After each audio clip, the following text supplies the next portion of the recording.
What if I told you that everything you think you know about transformation is wrong? What if the secret to completely changing your life isn't working 12 hours a day? Isn't some massive overhaul of everything you do, and isn't requiring you to become a completely different person overnight? What if the real secret, the one that the most successful people in the world use but never talk about, is something so simple that most people dismiss it as too easy to work? 1 hour, 60 minutes. That's it. That's the difference between the life you're living right now and the life you've always dreamed of having. But here's the catch, and this is crucial. It's not just any hour. It's not scrolling through social media for an hour. It's not watching Netflix for an hour. It's not even working harder at your current job for an hour. It's one specific, intentional, strategically designed hour that compounds over time to create results so dramatic that people will think you've discovered some secret that the rest of the world doesn't know about. By the time you finish this audiobook, you will understand exactly how to design that hour, how to protect it, how to maximize it, and most importantly, how to make it so automatic that missing it feels impossible. You're not just going to learn about time management or productivity hacks. You're going to discover a systematic approach to personal transformation that works whether you're 25 or 65, whether you're starting from zero or trying to break through to the next level. The people who change their lives aren't the ones who try to change everything at once. They're the ones who understand that consistent, focused action in small doses creates exponential results over time. And that journey starts right now, with understanding why 1 hour has the power to change everything. Chapter 1. The Mathematics of Transformation. Let me start with a story that will change how you think about time forever. There was a man named James who worked a demanding corporate job, had a family, and felt completely stuck.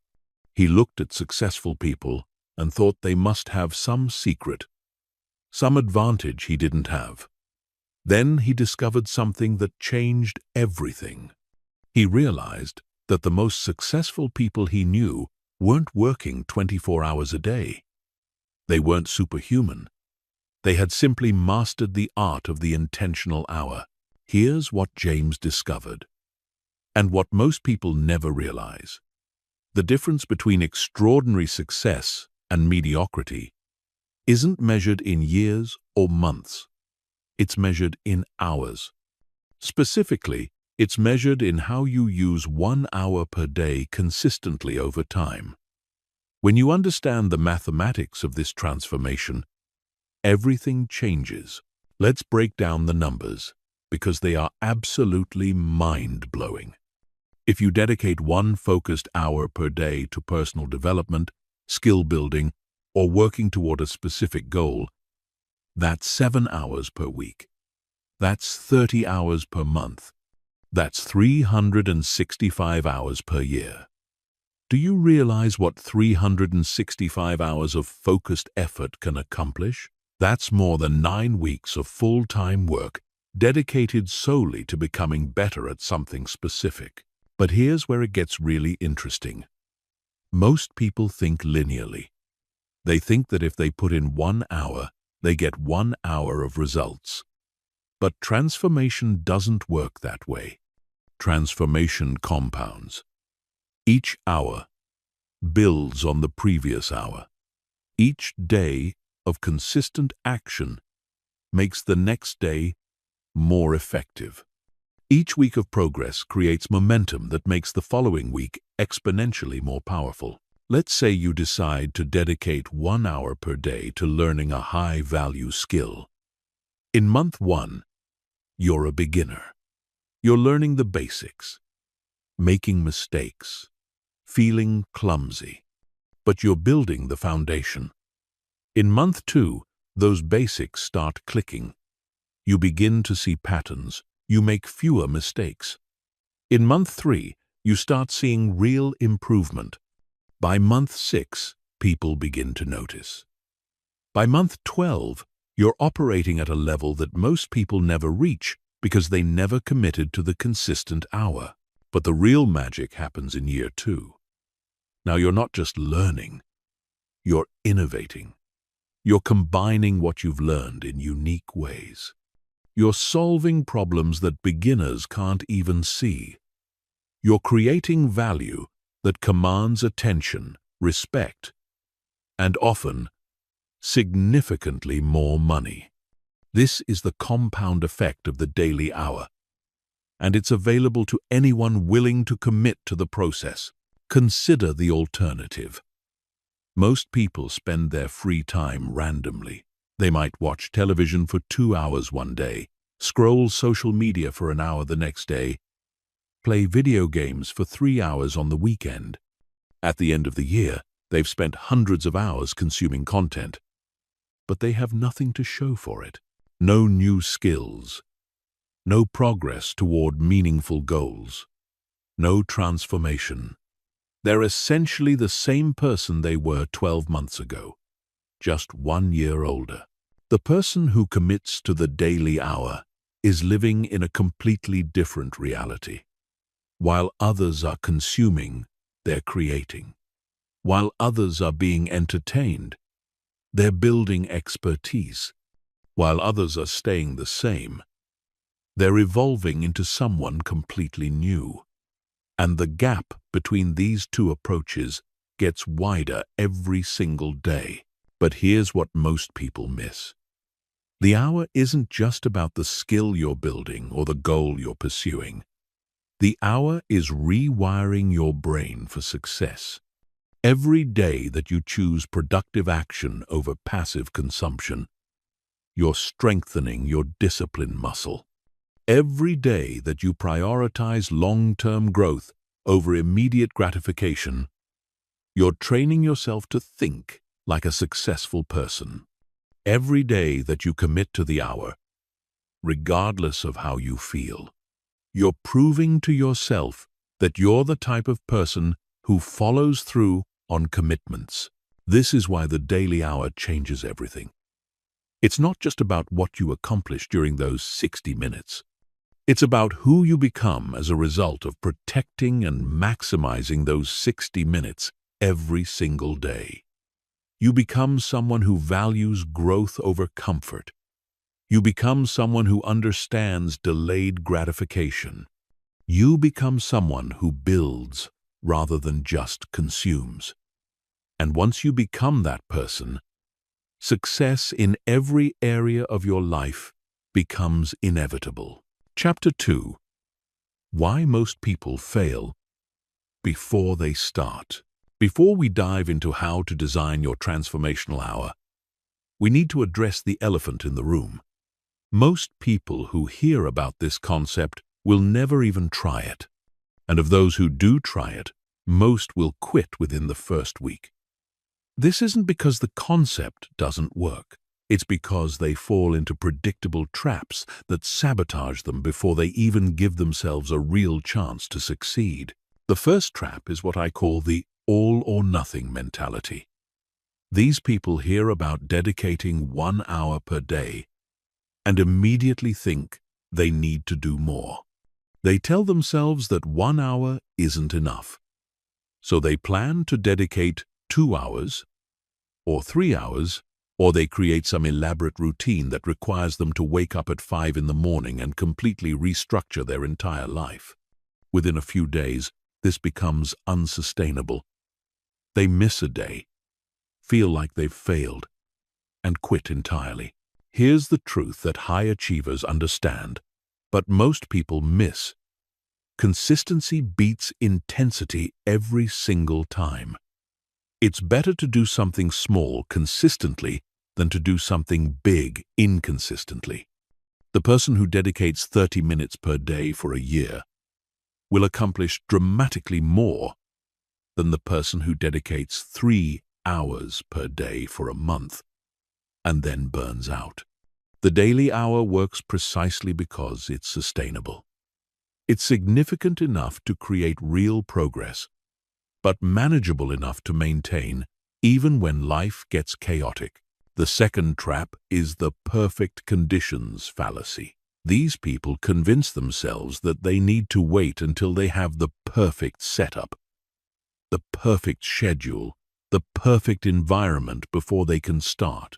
They tell themselves they'll begin their daily hour when they get a home office, or when their schedule calms down, or when they finish this current project, or when the kids go back to school.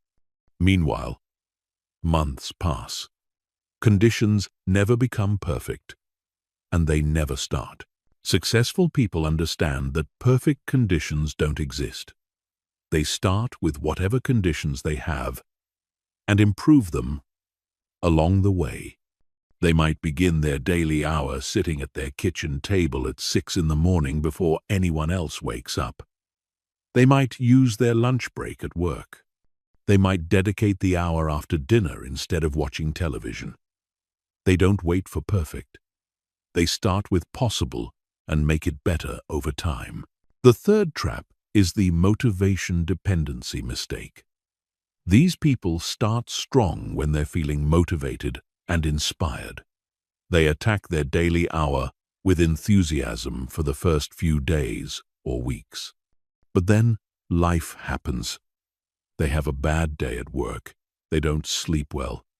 They're dealing with stress. And suddenly, they don't feel motivated anymore. Since they've built their entire approach around feeling motivated, they skip the hour. One skip becomes two becomes a week, and soon they've abandoned the practice entirely. The most successful people understand that motivation is unreliable. They don't depend on feeling motivated to take action. Instead, they create systems and structures that make the daily hour happen regardless of how they feel. They schedule it like an important meeting. They prepare everything in advance. They remove as many decisions and obstacles as possible. They understand that discipline, not motivation, is what creates lasting change. The fourth trap is the immediate results expectation. These people start their daily hour expecting to see dramatic changes within the first week or two. When they don't see immediate, obvious progress, they conclude that the approach isn't working and abandon it. They don't understand that transformation is often invisible in the early stages. Just like a plant growing underground before it breaks through the soil, the most important changes are happening beneath the surface long before they become visible. Real transformation follows a pattern that looks like this.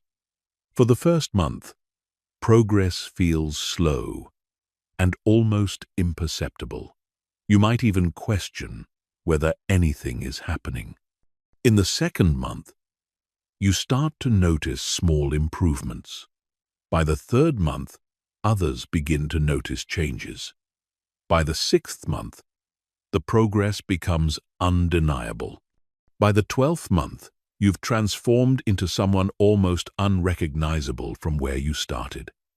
But you only get to month 12 if you persist through months 1, 2, and 3 when progress feels slow. The fifth and final trap is the no clear focus problem. These people decide to dedicate an hour per day to self-improvement or getting better without defining what that actually means.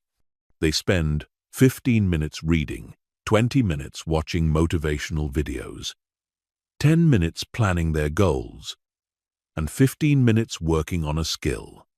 At the end of the hour, they've been busy, but they haven't made meaningful progress toward anything specific. The daily hour only transforms your life when it's focused on specific, clearly defined outcomes. You need to know exactly what you're trying to accomplish, exactly how you're going to measure progress, and exactly what actions you're going to take during that hour. Vague intentions create vague results. Specific intentions create specific results. And specific results, compounded over time, create transformation. Understanding these traps is crucial because awareness is the first step to avoiding them.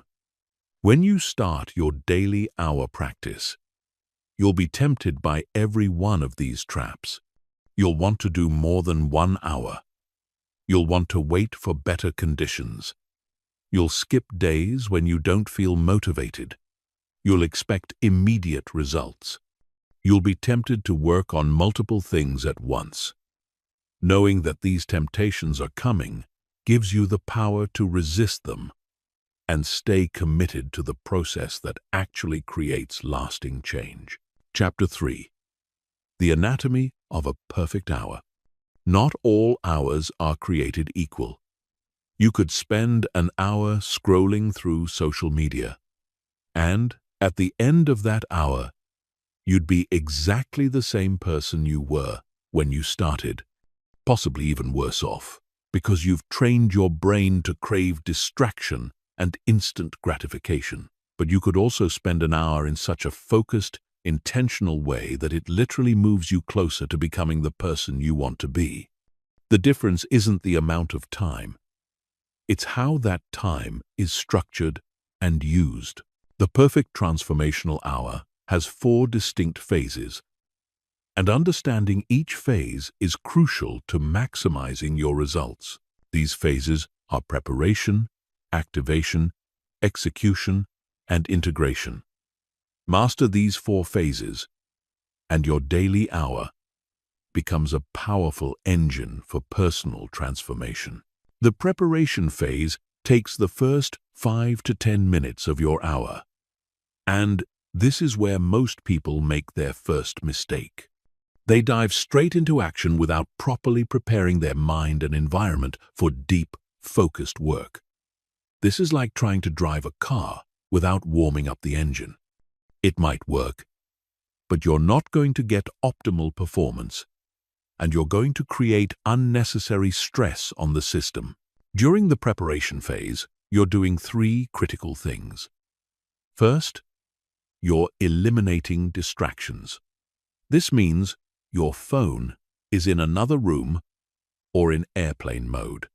Your computer notifications are turned off. Your door is closed. You've told the people around you that you're not to be interrupted unless there's an emergency. You've created a bubble of focus that protects your hour from the chaos of the outside world. Second, you're clarifying your intention for this specific hour. What exactly are you going to accomplish in the next 60 minutes? What does success look like at the end of this session? You might write this down, or you might simply state it clearly in your mind. But you need to know precisely what you're trying to achieve. This isn't the time for vague goals like work on my business or improve my health. This is the time for specific outcomes like write 1,500 words for Chapter 3 or complete the online course module on financial planning. Third, you're getting your mind and body into the optimal state for focused work. This might involve a few minutes of deep breathing to center yourself. It might involve reviewing your bigger goals to remind yourself why this hour matters. It might involve some light stretching or movement to get your blood flowing. The specific activities aren't as important as the intention. You're transitioning from the scattered, reactive mindset of daily life into the focused, proactive mindset of someone committed to growth. The activation phase is the next 10 to 15 minutes, and this is where you build momentum. Many people struggle with this phase because they try to jump immediately into the most challenging or important work. But your brain needs time to warm up. Just like your muscles need time to warm up before intense exercise. The activation phase is where you ease into focused work with tasks that are important but not overwhelming. During activation, You might review what you accomplished in your previous session and what you plan to accomplish today. You might organize your materials or workspace. You might start with a relatively simple task that's related to your main objective, but doesn't require your deepest concentration. The goal is to build confidence and momentum while your brain shifts into focused mode. This phase is also where you deal with what I call mental resistance. Almost everyone experiences some form of internal resistance when they're about to do important work. Your brain might try to convince you that you need to check your email first, or that you should start tomorrow when you'll be more prepared, or that this particular task isn't really that important. This resistance is normal and predictable. The activation phase gives you time to acknowledge these thoughts without being controlled by them. The execution phase is the heart of your hour, typically lasting 30 to 40 minutes. This is where the real transformation happens. During this phase, you're engaged in deep, focused work on your most important objective. You're not multitasking. You're not checking messages.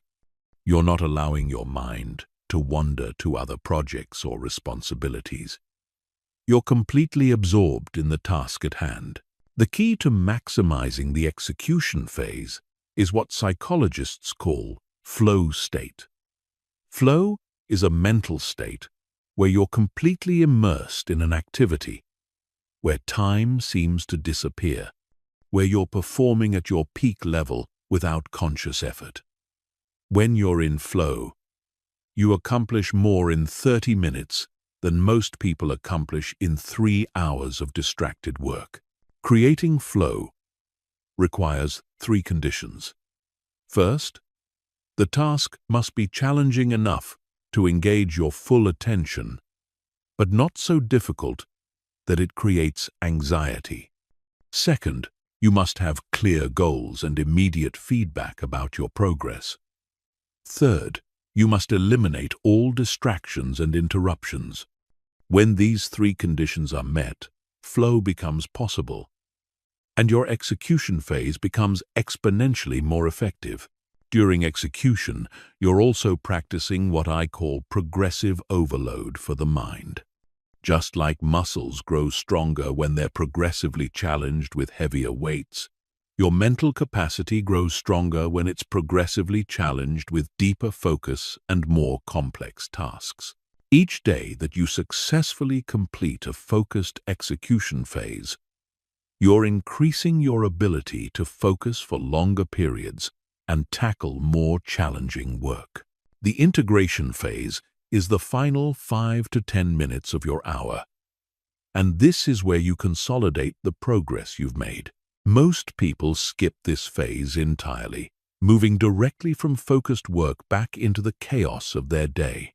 This is a massive missed opportunity because the integration phase is where learning becomes permanent and progress becomes memorable. During integration, you're doing 3 things. First, you're reviewing what you accomplished during the execution phase. What worked well? What was challenging? What did you learn? This review process helps your brain process and retain the information and skills you've been working on. Second, you're planning your next session. What will you work on tomorrow? What materials do you need to prepare? What specific outcome are you targeting? This planning ensures that your next hour starts with clarity and intention rather than confusion and wasted time. Third, you're acknowledging your commitment to the process.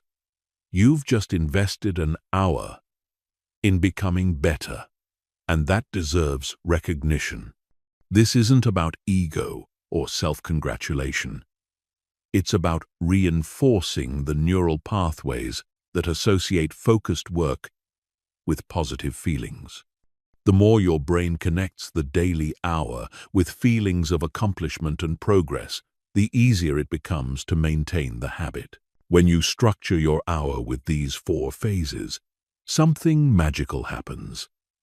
The hour stops feeling like work and starts feeling like an investment.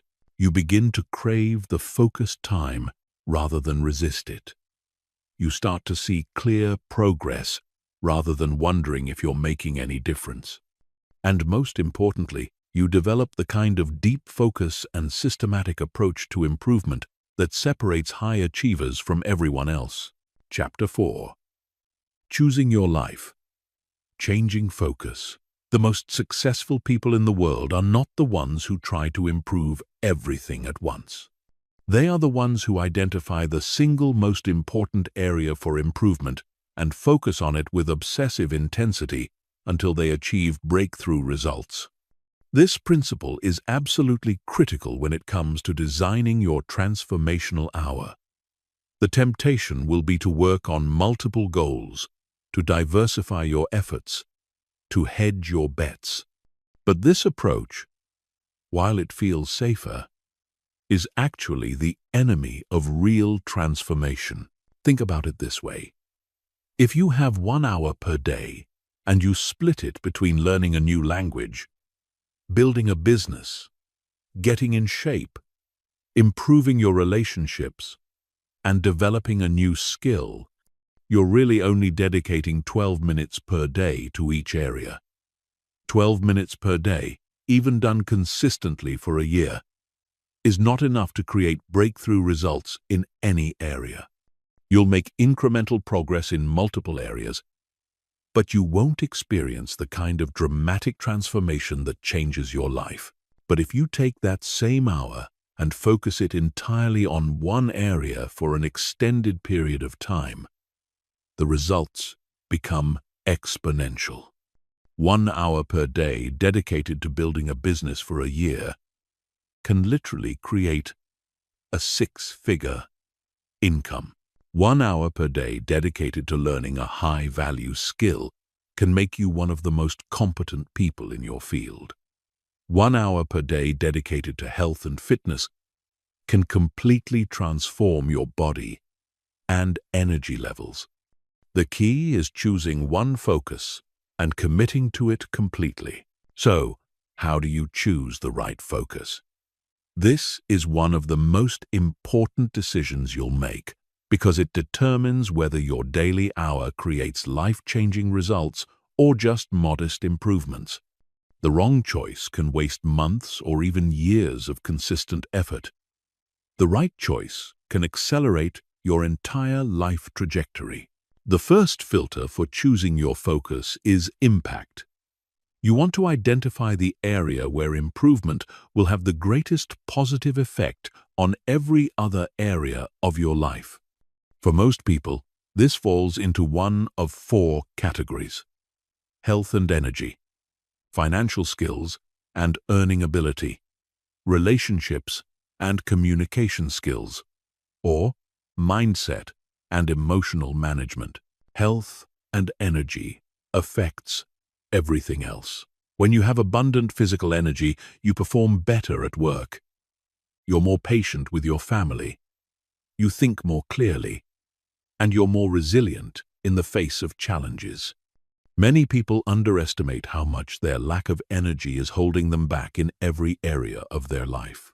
If you're constantly tired, if you don't feel strong and vital, if you're dealing with health issues that could be improved through lifestyle changes, focusing your hour on health and fitness might be the lever that transforms everything else. Financial skills and earning ability provide options and reduce stress.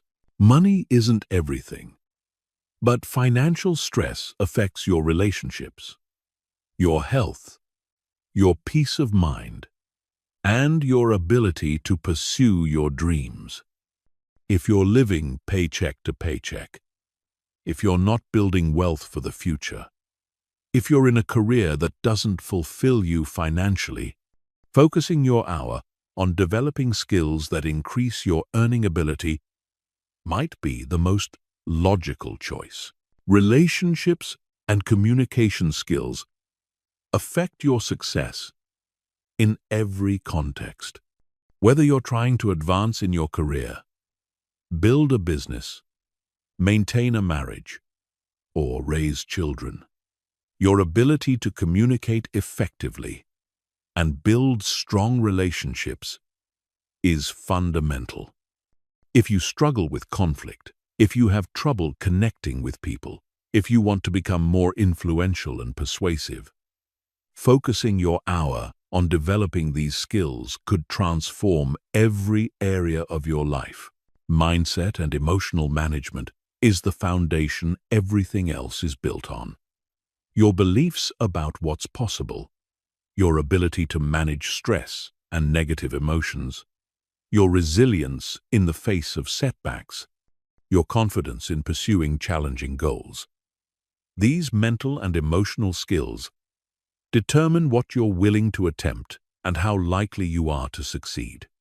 If you struggle with limiting beliefs, anxiety, lack of confidence, or emotional reactivity, focusing your hour on developing mental and emotional strength might be the most foundational choice. The second filter for choosing your focus is passion and natural ability. While impact is important, you also need to consider what you're naturally drawn to and what you have the potential to become truly excellent at. The most successful people are not just working in important areas. They're working in areas where they can develop a genuine competitive advantage. Ask yourself, what activities energize you rather than drain you? What subjects do you find yourself reading about and thinking about, even when you don't have to?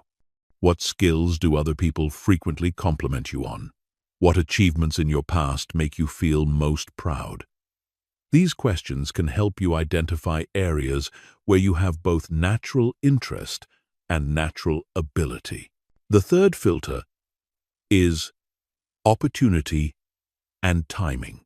Some opportunities are time-sensitive. Some skills become more or less valuable depending on changes in technology, economics, or culture. Some personal goals become more or less important depending on your life stage and circumstances.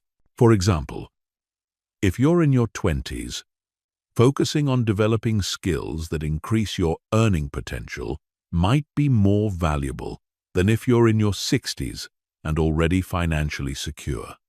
If you're in an industry that's rapidly changing, focusing on developing new technical skills might be more urgent than focusing on fitness. If you're going through a major life transition, focusing on emotional resilience and mindset might be more important than focusing on business skills. The fourth and final filter is measurability. You need to be able to track your progress clearly and objectively. Goals like become more confident or improve my relationships are too vague to focus a daily hour around. But goals like complete a public speaking course and deliver 10 presentations or have weekly one-on-one conversations with each of my team members for 6 months are specific enough to create a clear daily practice. When you're applying these filters, be honest with yourself about what you really want, not what you think you should want. Don't choose to focus on fitness because you think that's what successful people do, if what you really care about is building a business. Don't choose to focus on making more money if what you really need is better relationships. The daily hour only works when you're genuinely committed to the outcome. And you can only be genuinely committed to outcomes that matter to you personally. Once you've identified your focus, you need to define it specifically enough to guide your daily actions. Instead of improve my health, your focus might be lose 30 pounds and complete a half marathon. Instead of build a business, your focus might be launch a consulting practice and acquire 5 regular clients. Instead of become a better leader, your focus might be complete a leadership development program and implement monthly team-building initiatives. The more specific your focus, the easier it becomes to design daily actions that move you toward your goal. And the clearer your daily actions, the more likely you are to see consistent progress that motivates you to continue. This is how you turn 1 hour per day into the most powerful hour of transformation in your life. Chapter 5. Building an unbreakable system. Having a clear focus for your daily hour is essential, but focus alone isn't enough. You also need a system that makes the daily hour automatic, inevitable, and resistant to the chaos and unpredictability of daily life. The most successful people don't rely on motivation or willpower to maintain their transformational habits. They create systems that make success the default outcome and failure the exception. The first element of an unbreakable system is what I call environmental design. This means structuring your physical environment in a way that makes the daily hour easier to start and harder to avoid. Most people underestimate how much their environment influences their behavior. They try to use willpower to overcome environmental obstacles, and willpower always loses in the long run. Environmental design starts with creating a dedicated space for your daily hour. This doesn't mean you need a home office or a special room. It means you need a specific location that becomes associated in your mind with focused work. This might be a particular corner of your bedroom, a specific spot at your kitchen table, or a regular desk at your local library. The key is consistency. When you always do your daily hour in the same place, your brain begins to associate that location with focused work, making it easier to get into the right mindset. Next, you need to eliminate friction and obstacles. Friction is anything that makes it harder to start your daily hour. If you're working on writing, friction might be having to search for a pen and paper every day, or having to clear clutter off your desk before you can start. If you're working on fitness, friction might be having to search for your workout clothes, or having to move furniture to create space for exercise. The goal is to reduce the number of decisions and actions required to begin your daily hour. Successful people prepare everything in advance. They set out their materials the night before. They clear their workspace. They eliminate any step that could become a reason to procrastinate or give up. The easier it is to start, the more likely you are to start consistently. You also need to eliminate temptations and distractions from your environment. This means your phone is not visible during your daily hour. Your computer notifications are turned off. The television is not in the same room. Any books, magazines, or other materials that might capture your attention are put away. Creating a distraction-free environment isn't just about avoiding interruptions. It's about training your brain to associate your dedicated space with deep focus. The second element of an unbreakable system is what I call temporal architecture.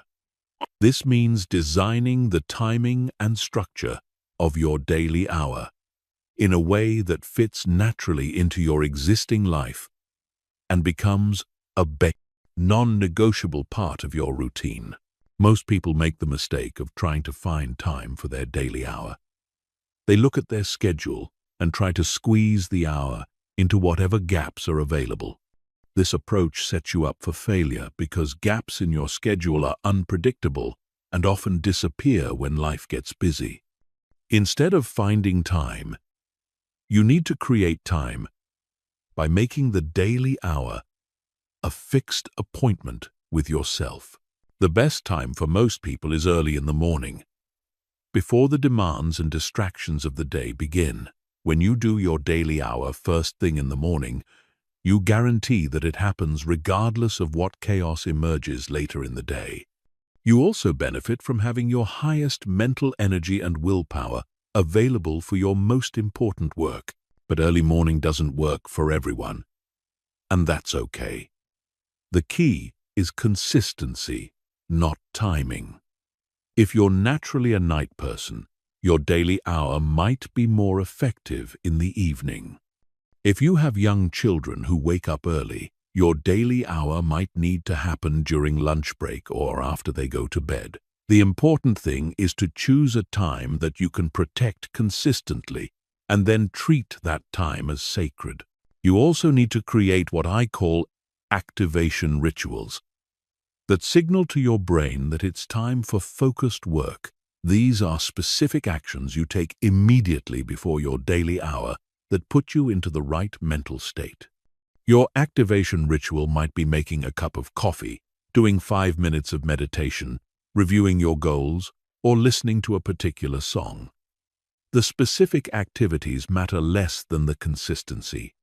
When you do the same things in the same order before every daily hour, your brain learns to associate these actions with deep focus. The third element of an unbreakable system is accountability architecture. This means creating external structures that make it harder to skip your daily hour and easier to stay consistent. Self-accountability is important, but external accountability is more powerful because it involves other people and often has social or financial consequences. One form of accountability is public commitment.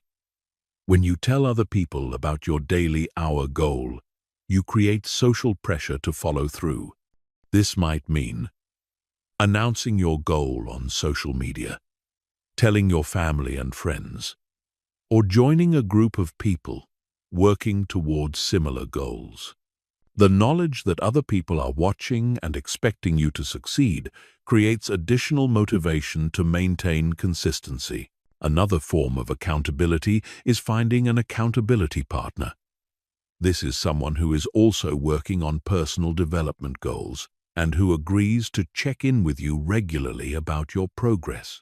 You might text each other every day to confirm that you completed your daily hour, have weekly calls to discuss challenges and successes, or meet regularly to work on your goals together. Financial accountability can also be powerful. This might mean investing money in coaching, courses, or materials related to your goal, creating a financial incentive to follow through. Or it might mean setting up a system where you donate money to a cause you disagree with every time you skip your daily hour, creating a financial penalty for inconsistency. The fourth element of an unbreakable system is progress tracking. You need a simple, clear way to measure and record your daily consistency and your progress toward your larger goal. What gets measured gets managed, and what gets recorded gets repeated. Your tracking system should capture two types of information: process metrics and outcome metrics. Process metrics measure whether you're following your system consistently. The most important process metric is simply whether you completed your daily hour. Outcome metrics measure whether your daily hour is creating the results you want. These might include skills developed, projects completed, milestones reached, or measurable improvements in your target area. The key is to keep your tracking system simple enough that it doesn't become a burden. This might be as simple as marking an X on a calendar every day you complete your hour, or it might involve a more detailed journal where you record what you worked on and what you accomplished. The important thing is consistency. Track your progress every day without exception, and review your progress regularly to identify patterns and make adjustments. The final element of an unbreakable system is adaptive resilience. This means building flexibility into your system so that it can survive the inevitable disruptions, setbacks, and changes that life brings. Rigid systems break under pressure. Adaptive systems bend but don't break. Adaptive resilience starts with having backup plans. What will you do if your regular time for the daily hour gets disrupted? What will you do if your regular location isn't available? What will you do if you're traveling, sick, or dealing with a family emergency? Having predetermined responses to these situations means you can maintain consistency even when circumstances are challenging. It also means having a minimum viable dose version of your daily hour. On days when you can't do the full hour, what's the minimum you can do to maintain the habit? This might be 15 minutes, or it might be 5 minutes of reading related to your goal. The specific amount matters less than maintaining the daily rhythm. It's better to do something small every day than to do something big inconsistently. When you combine environmental design, temporal architecture, accountability structures, progress tracking, and adaptive resilience, you create a system that makes the daily hour virtually inevitable. This system removes the need for constant motivation and willpower, making your transformation automatic rather than effortful. And when your transformation becomes automatic, extraordinary results become inevitable. Chapter 6. Overcoming the resistance that kills dreams. Every single person who attempts to transform their life through the daily hour will face resistance. This resistance is not a sign that you're doing something wrong. It's a sign that you're doing something important. The bigger the potential transformation, the stronger the resistance you'll encounter. Understanding this resistance and learning to work with it rather than against it is what separates those who succeed from those who give up. Resistance comes in many forms, but they all have one thing in common. They feel completely logical and justified when you're experiencing them. Your brain will give you perfectly reasonable explanations for why today isn't a good day to do your hour, why you should start fresh next week, why this particular goal isn't really that important after all. This is why most people fail. They believe the resistance instead of recognizing it for what it really is. The first type of resistance is what I call urgency hijacking. This happens when something that feels urgent crowds out your daily hour. You wake up planning to do your hour, but then you remember an email you need to send, or a call you need to make, or a problem you need to solve. These tasks feel urgent, so you tell yourself you'll do your hour after you handle them. But urgent tasks multiply. One urgent task leads to another, and before you know it, the day is over and your hour never happened. The key to overcoming urgency hijacking is understanding the difference between urgent and important. Urgent tasks demand immediate attention, but often have little impact on your long-term goals. Important tasks may not have immediate deadlines, but have massive impact on your future success. Your daily hour is always important, but it's rarely urgent, which is exactly why it gets pushed aside by less important but more urgent demands. To overcome this, you need to protect your daily hour, like you would protect a meeting with your most important client. You wouldn't reschedule a crucial business meeting because you remembered you needed to send an email. You wouldn't cancel a doctor's appointment because someone asked you to handle a small task. Your daily hour deserves the same level of protection because it's the most important meeting you have each day. The meeting with your future self. The second type of resistance is perfectionism paralysis. This happens when you convince yourself that conditions aren't quite right for your daily hour. Maybe you don't have all the materials you need, or you're not feeling motivated, or you haven't figured out the perfect plan yet. You tell yourself you'll start when everything is perfectly aligned, but perfect conditions never arrive. Perfectionism feels like high standards, but it's actually fear in disguise.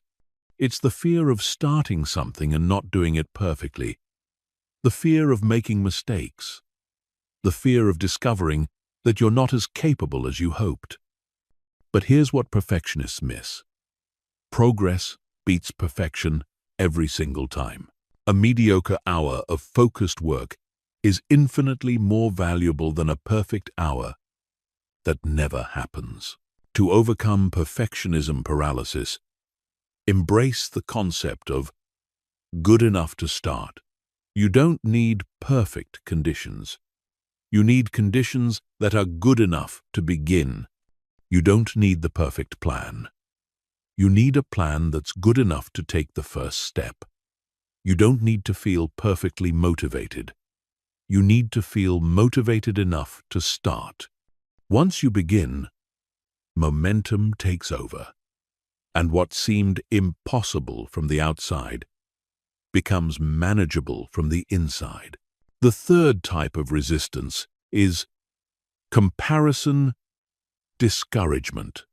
This happens when you look at other people who seem to be making faster progress or achieving better results, and you conclude that your daily hour isn't working or isn't enough. You see someone who's been working on their goal for half the time you have but seems to be twice as far ahead, and you start questioning whether your approach is effective. Comparison is not only the thief of joy, it's the thief of progress. When you're constantly measuring your progress against others, you lose sight of how far you've come from your own starting point. You also don't see the full picture of other people's journeys. You see their highlight reel, not their behind-the-scenes struggles, failures, and setbacks. To overcome comparison discouragement, focus obsessively on your own progress. Measure yourself against who you were yesterday, last week, last month. Celebrate small wins and incremental improvements. Keep a record of your progress so you can see how far you've come during moments when it feels like you're not moving fast enough. Remember that transformation is not a race. It's a personal journey that unfolds at its own pace. The fourth type of resistance is motivation dependency. This is the belief that you need to feel motivated or inspired to do your daily hour. When motivation is high, you attack your hour with enthusiasm. When motivation is low, you skip it entirely. This creates an inconsistent pattern that prevents you from building real momentum. Motivation is like the weather. It's unpredictable and largely outside your control. Successful people don't wait for motivation. They create it through action. They understand that motivation often follows action rather than preceding it. When you start your daily hour, even when you don't feel like it, you often find that motivation shows up once you begin. To overcome motivation dependency, create what I call activation momentum. Commit to starting your daily hour for just 5 minutes, regardless of how you feel. Tell yourself you can stop after 5 minutes if you still don't want to continue. Most of the time, starting is the hardest part. And once you begin, you'll find it easier to continue than to stop. The final type of resistance is identity conflict. This happens when your daily hour requires you to act in ways that conflict with how you currently see yourself. If you've always thought of yourself as someone who's not good with money, focusing your daily hour on financial education creates internal conflict. If you've always seen yourself as an introvert, focusing on developing presentation skills feels uncomfortable, and inauthentic. Identity is powerful because we have a deep psychological need to act consistently with how we see ourselves. When your goals require you to behave in ways that don't match your current identity, your subconscious mind will create resistance to maintain consistency with your self-image. To overcome identity conflict, start thinking of yourself as someone who's becoming rather than someone who is. Instead of, "I'm not good with money," think, "I'm becoming someone who understands finances." Instead of, "I'm not a morning person," think, "I'm becoming someone who makes good use of early morning hours." This subtle shift in language creates space for growth and change while honoring your current reality. Resistance is not your enemy. It's information. When you encounter resistance, it means you're pushing against the boundaries of your comfort zone, which is exactly where growth happens. The goal is not to eliminate resistance, but to recognize it, understand it, and continue forward despite it. Every time you act in spite of resistance, you build the psychological muscle that will serve you in every area of your life. Chapter 7. The Science of Maximum Impact. Understanding how to structure your daily hour is important, but understanding how to maximize the impact of that hour is what separates good results from extraordinary results. The most successful people don't just put in the time. They engineer their time for maximum effectiveness. They understand the science of learning, focus, and skill development, and they apply this science systematically to accelerate their progress. The first principle of maximum impact is what neuroscientists call deliberate practice. This is not the same as regular practice or repetition. Deliberate practice is focused, purposeful effort designed to improve performance in specific areas where you're currently weakest.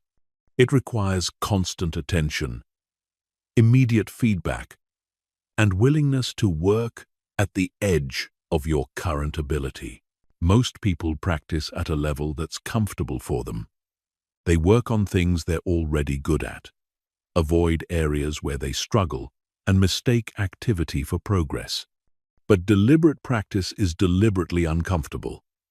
It requires you to identify your specific weaknesses and attack them systematically, even when it feels awkward and frustrating. For example, if you're using your daily hour to improve your writing, deliberate practice doesn't mean writing about topics you already understand well. It means identifying specific areas where your writing is weak. Perhaps your conclusions, your transitions, or your ability to present complex ideas simply, and designing exercises specifically to improve those areas. The second principle is interleaving, which involves mixing different but related skills or concepts during your practice session, rather than focusing on just one thing. Research shows that while interleaving feels less efficient in the short term, it leads to better long-term learning and performance.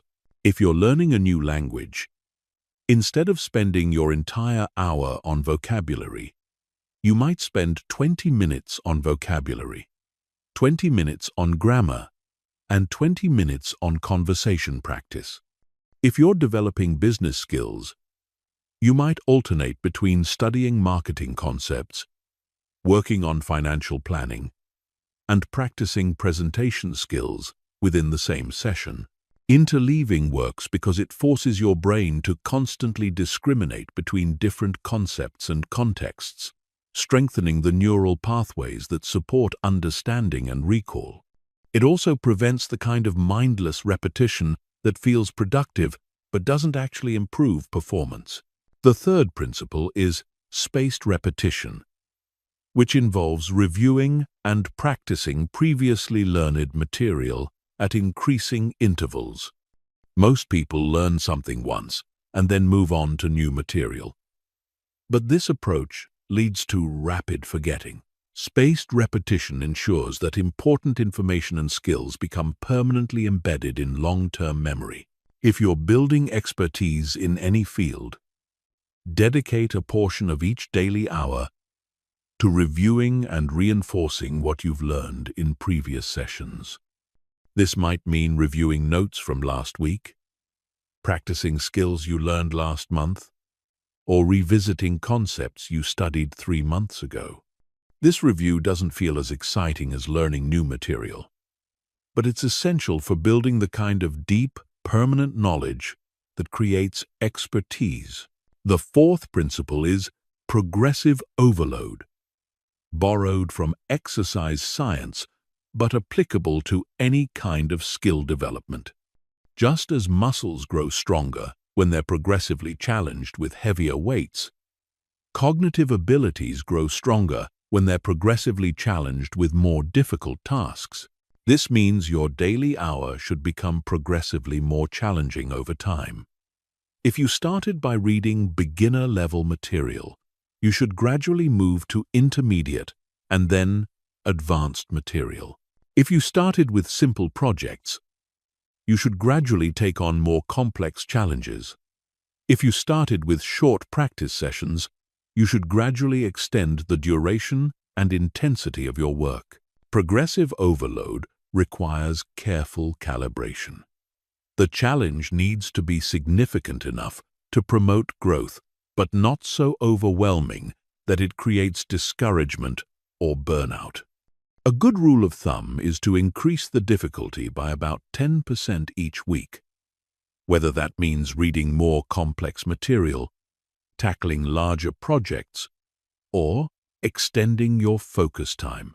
The fifth principle is active recall, which involves testing yourself on what you've learned, rather than simply reviewing material passively.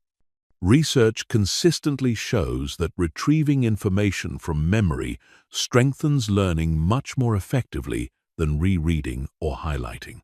Instead of just reading about concepts during your daily hour, regularly test yourself on what you've learned. This might mean closing your book and writing down the key points from memory, explaining concepts out loud as if you're teaching someone else, or creating practice problems and solving them without referring to your notes. Active recall feels more difficult than passive review, and that difficulty is exactly why it's more effective. When your brain has to work to retrieve information, it strengthens the neural pathways that support that information, making it more likely to be available when you need it in real-world situations. The sixth principle is focused attention training. In our distraction-heavy world, the ability to sustain deep focus for extended periods has become a rare and valuable skill. Your daily hour is not just an opportunity to work on specific goals. It's an opportunity to train your attention like a muscle. This means treating every instance of distraction as a chance to strengthen your focus. When your mind wanders, gently bring it back to your task, without judgment. When you feel the urge to check your phone, notice the urge and choose to stay focused instead.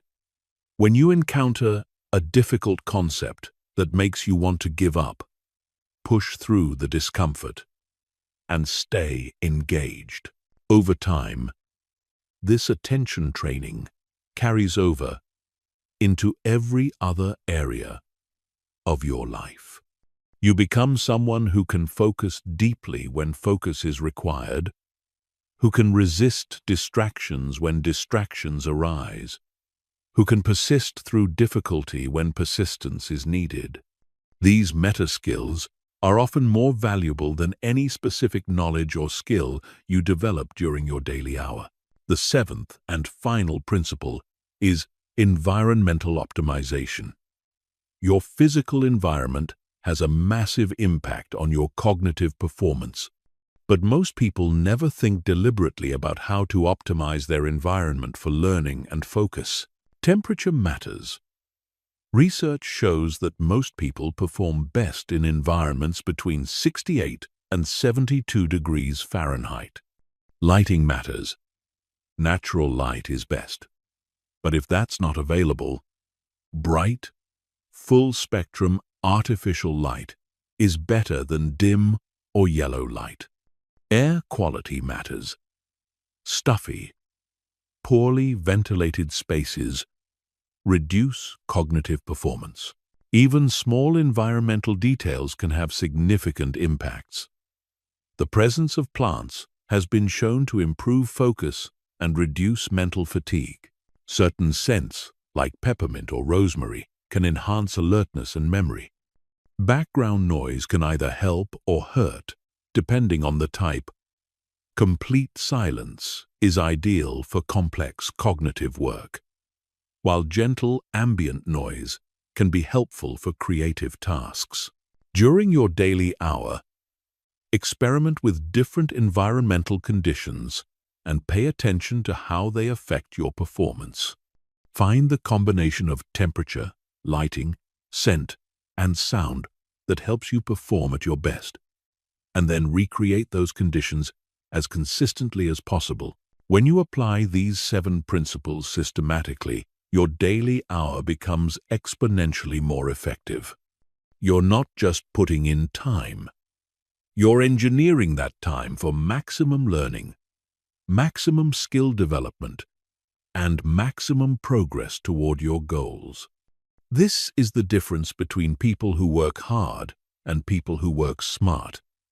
And it's the difference between modest improvement and life-changing transformation. Chapter 8. Tracking progress and staying motivated. One of the biggest reasons people abandon their daily hour practice is that they lose sight of their progress. Human beings are wired to seek immediate feedback and quick rewards. But meaningful transformation often happens gradually, beneath the surface, in ways that aren't immediately visible. Without a system for tracking and recognizing progress, it's easy to become discouraged and conclude that your efforts aren't working. The key to staying motivated long-term is creating what I call a progress visibility system. This means developing multiple ways to measure and celebrate your advancement, both in terms of the consistency of your daily practice and the results you're achieving through that practice. When progress is visible, motivation becomes sustainable. The foundation of any progress tracking system is what I call streak tracking. This is simply recording whether you completed your daily hour each day. The goal is to build an unbroken chain of successful days, and the visual representation of this chain becomes a powerful motivator to continue. You can track your streak using a simple calendar where you mark an X for each day you complete your hour, or you can use a habit tracking app, or even a jar where you add a marble for each successful day. The specific method matters less than the consistency and visibility. You want to be able to see at a glance how many consecutive days you've maintained your practice. Streak tracking is powerful because it transforms an abstract commitment into a concrete game. Instead of just trying to do your daily hour, you're trying to keep the streak alive. This subtle psychological shift makes each day feel more important and makes the act of skipping feel more costly. But consistency tracking is only the beginning. You also need what I call capability tracking, which measures how your abilities are improving as a result of your daily practice. This requires identifying specific, measurable indicators of progress in your chosen focus area. If you're using your daily hour to improve your writing, Your capability tracking might include metrics like words written per session, time required to complete specific types of projects, or feedback scores from others who read your work. If you're focused on fitness, you might track strength gains, endurance improvements, or body composition changes. If you're building business skills, you might track income increases, project completion times, or the complexity of challenges you're able to handle. The key is to identify both leading indicators and lagging indicators. Leading indicators are things that predict future success and can be measured immediately. Things like pages read, practice sessions completed, or skills attempted. Lagging indicators are the ultimate outcomes you're trying to achieve, but which take longer to manifest. Things like income increases, weight loss, or promotion at work. Leading indicators help you stay motivated day to day because you can see immediate evidence that your efforts are accumulating.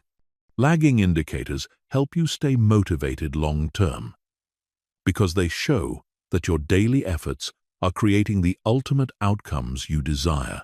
Another powerful tracking method is what I call before and after documentation. This involves creating a detailed record of your current situation when you begin your daily hour practice, and then regularly updating this record to show how far you've come. If you're working on public speaking skills, you might record yourself giving a presentation at the beginning of your journey and then record yourself again every month. If you're learning a musical instrument, you might record yourself playing a challenging piece at regular intervals. If you're building a business, you might document your current revenue, customer base, and daily activities. Then update these measurements regularly. Before and after documentation is especially powerful during moments of discouragement because it provides undeniable evidence of progress. When you're feeling like you're not improving fast enough, you can look back at where you started and see dramatic differences that might not be obvious from day to day. You should also implement what I call milestone celebration. This means identifying specific achievements along your journey and creating meaningful ways to acknowledge and celebrate when you reach them. Most people are good at celebrating major victories, but terrible at celebrating small wins, which means they miss most opportunities for positive reinforcement. Your milestones should be frequent enough to provide regular motivation, but significant enough to feel meaningful. If you're learning a language, milestones might include completing each level of your course, having your first conversation with a native speaker, or understanding a movie without subtitles. If you're building a business, milestones might include making your first sale, reaching your first 100 customers, or earning your first $1,000 in monthly revenue. For each milestone, create a specific celebration that feels proportional to the achievement. This might be a special meal, a small purchase you've been wanting to make, or simply taking time to reflect on and appreciate your progress. The goal is to create positive associations with the hard work of improvement so that your brain learns to crave the process, not just the outcomes. One of the most underutilized but powerful tracking methods is what I call learning documentation.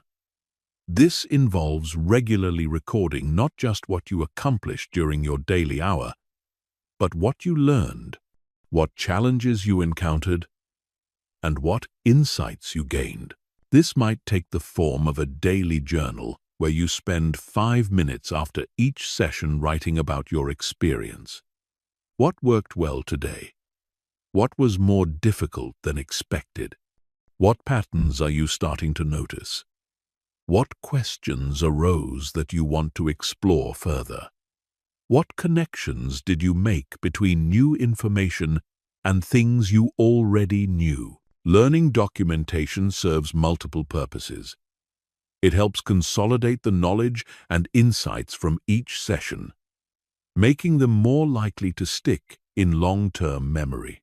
It provides a record you can review to identify patterns and areas for improvement, and it creates a sense of progress even on days when concrete achievements are hard to identify. Finally, you need what I call accountability reporting. This means regularly sharing your progress with someone else who cares about your success and will hold you accountable for following through on your commitments. This could be a friend, family member, mentor, coach, or online community of people working towards similar goals. The frequency and format of accountability reporting depends on your personality and circumstances, but it should happen at least weekly. You might send a weekly email to an accountability partner detailing your consistency, your progress, and your challenges. You might post updates in an online community. You might have regular phone calls with a mentor or coach. The key is to make your progress and challenges visible to someone whose opinion you value. This external accountability creates additional motivation to maintain consistency and provide support and perspective when you encounter difficulties. When you combine streak tracking, capability tracking, before and after documentation, milestone celebration, learning documentation, and accountability reporting, you create a comprehensive system that makes your progress undeniable and your motivation sustainable. This system transforms the daily hour from a test of willpower into a rewarding journey of continuous improvement that becomes easier and more enjoyable over time. Chapter 9. Scaling your success and evolution. After you've established the daily hour as a consistent habit and begun seeing meaningful results, you reach a critical juncture. This is where most people make one of two mistakes. They either become complacent and stop pushing themselves to grow, or they try to dramatically expand their practice without understanding how to scale effectively. Both approaches undermine the long-term effectiveness of your transformation system. The key to sustainable scaling is understanding that growth happens in phases, and each phase requires a different approach. The strategies that work for building the initial habit are different from the strategies that work for maximizing advanced performance, which are different from the strategies that work for maintaining excellence long-term. The first phase of scaling is what I call depth optimization. This happens after you've maintained your daily hour consistently for at least 90 days and have built basic competence in your chosen focus area. Instead of adding more time or taking on additional goals, you focus on getting dramatically more out of your existing hour. Depth optimization involves increasing the sophistication of your practice. If you've been reading beginner-level material, you transition to intermediate and advanced resources. If you've been working on simple projects, you take on more complex challenges. If you've been practicing basic skills, you start working on advanced techniques and subtle refinements. This phase is crucial because it's where you develop real expertise rather than just basic competence. Most people skip this phase because it's less exciting than taking on new challenges. But it's where the highest returns on your time investment occur. An hour spent mastering advanced techniques in your area of expertise will often produce more value than 10 hours spent developing basic competence in new areas. The second phase is lateral expansion. This involves using your daily hour to develop skills that complement and enhance your primary focus area. If your primary focus has been writing, lateral expansion might involve developing marketing skills to promote your writing, or research skills to improve your content quality, or speaking skills to present your ideas verbally. Lateral expansion works because most real-world success requires the integration of multiple skills rather than just deep expertise in one area. The most successful people are not just experts in their field, they're competent in all the related skills that support and amplify their expertise. The timing of lateral expansion is critical. You should only begin this phase after you've achieved genuine competence in your primary focus area and after your daily hour has become so automatic that it requires minimal willpower to maintain. Expanding too early dilutes your focus and slows your progress in all areas. The third phase is temporal expansion. This is where you add additional focus time beyond your original daily hour, but you do it strategically rather than randomly. Temporal expansion might involve adding a second daily hour focused on a complementary skill, extending your original hour to 90 minutes, or adding intensive weekend sessions for deep project work. The key to successful temporal expansion is maintaining the same level of intentionality and structure that made your original daily hour successful. Each additional time block should have a clear focus, specific outcomes, and the same environmental and accountability structures that support your original practice. You should also be careful to expand your practice in response to genuine opportunity and enthusiasm rather than external pressure or the belief that more is always better. The goal is sustainable long-term growth, not short-term productivity maximization that leads to burnout.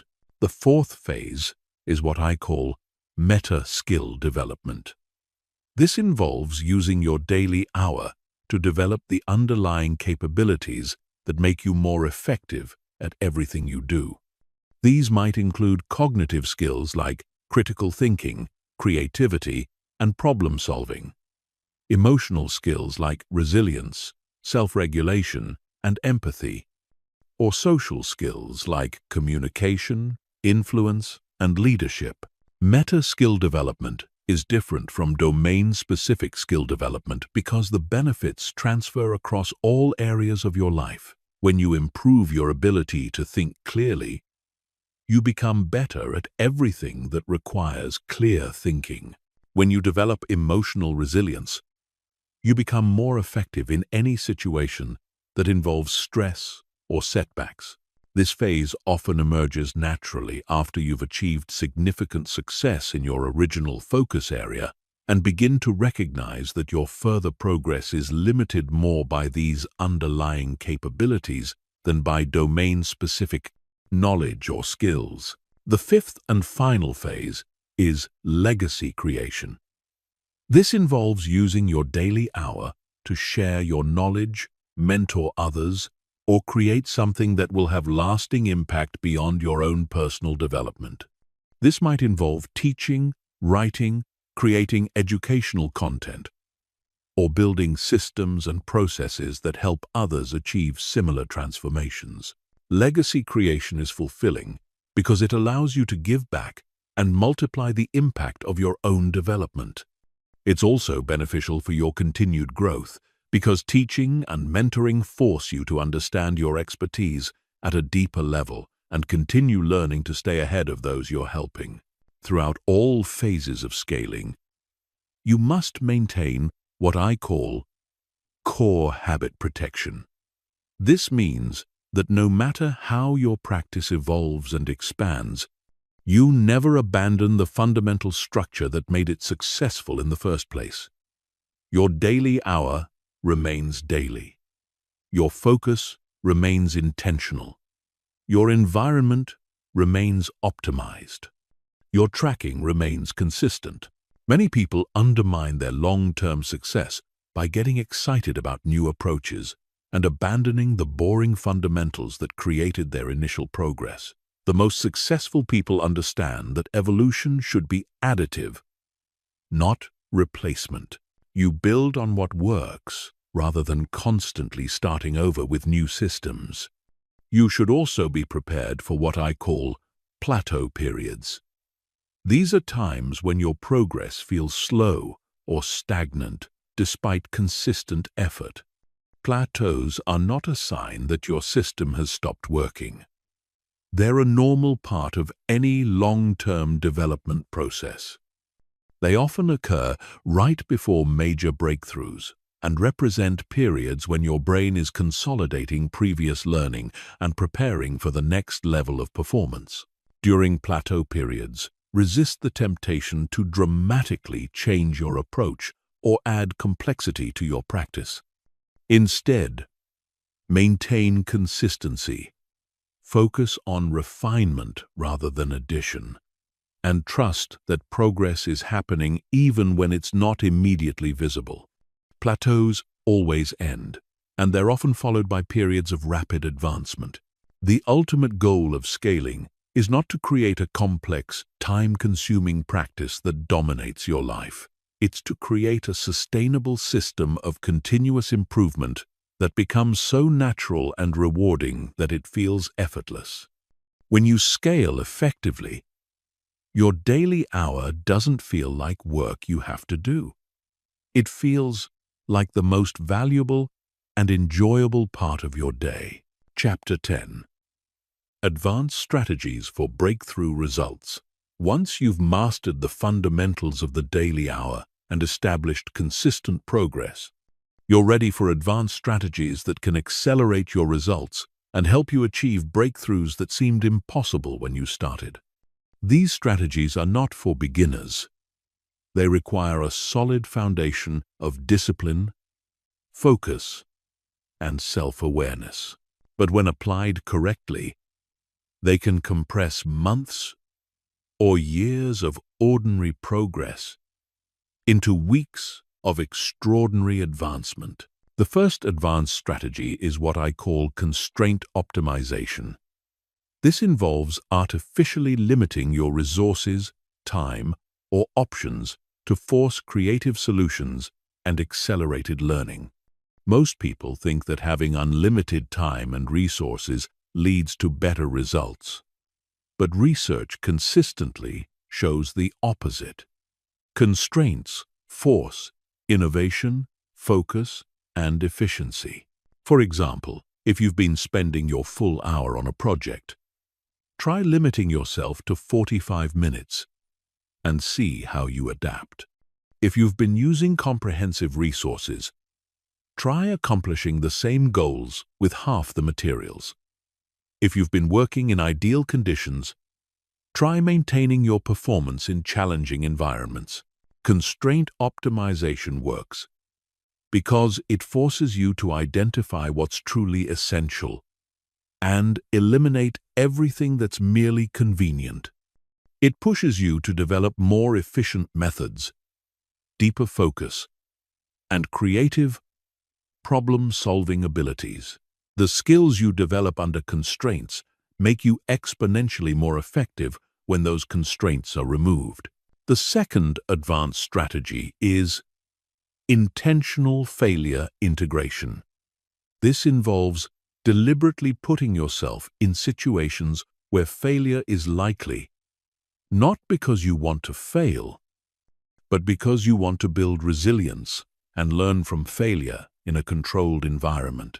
If you're developing presentation skills, this might mean volunteering to speak at challenging venues or on difficult topics. If you're building a business, it might mean testing risky ideas on a small scale. If you're learning a creative skill, it might mean attempting projects that are beyond your current ability level. Intentional failure integration is powerful because most people are so afraid of failure that they never push themselves hard enough to achieve breakthroughs. By building failure into your practice deliberately, you remove the fear and learn to extract value from every setback. You also discover that failure is rarely as catastrophic as you imagined, which frees you to take bigger risks and pursue bigger opportunities. The third advanced strategy is cross-domain application. This involves taking principles, techniques, or insights from completely different fields and applying them to your area of focus. The most innovative breakthroughs often come from combining ideas that have never been combined before. If you're working on business skills, study how athletes train and prepare for competition. If you're developing creative abilities, examine how scientists approach research and experimentation. If you're building technical skills, look at how musicians practice and perform under pressure. Cross-domain application works because different fields have solved different types of problems, and those solutions often transfer in unexpected ways. It also prevents the kind of narrow thinking that comes from only studying within your specific area of interest. The fourth advanced strategy is temporal condensation. This involves taking learning or development processes that normally unfold over months or years and compressing them into intensive, focused periods. This might mean reading 50 books in a month, completing a year-long course in 6 weeks, or practicing a skill for multiple hours per day for a short period. Temporal condensation is effective because it creates momentum and immersion that's impossible to achieve with scattered, long-term approaches. When you compress learning into intensive periods, you maintain concepts in working memory that would normally be forgotten between sessions, allowing you to make connections and achieve insights that wouldn't be possible with slower approaches. However, temporal condensation must be followed by what I call integration periods, where you slow down and allow your brain to process and consolidate what you've learned. The goal is not to maintain intensive pace indefinitely, but to use periods of intensity strategically to accelerate specific aspects of your development. The fifth advanced strategy is expert modeling and reverse engineering. This involves identifying the highest performers in your field and systematically analyzing not just what they do, but how they think, how they prepare, how they handle challenges, and how they continue to improve. This goes beyond reading about successful people or listening to their advice. It involves studying their actual practices, their decision-making processes, their daily routines, and their approaches to learning and development. Whenever possible, it involves direct observation or mentorship. Expert modeling is powerful because it allows you to skip years of trial and error by learning from people who have already solved the problems you're trying to solve. It also exposes you to approaches and standards that you might never have discovered on your own. The sixth advanced strategy is systematic experimentation. This involves treating your daily hour like a laboratory where you constantly test new approaches, measure results, and refine your methods based on data rather than assumptions. Systematic experimentation might involve testing different types of practice schedules, different learning resources, different environmental conditions, or different approaches to the same skill. The key is changing only one variable at a time, measuring the results objectively, and building a personal database of what works best for your specific learning style and circumstances. This strategy prevents you from getting stuck in approaches that worked at one stage of your development, but may not be optimal as you advance. It also helps you discover methods that are uniquely effective for you, even if they're different from conventional wisdom. The seventh and final advanced strategy is peak state engineering.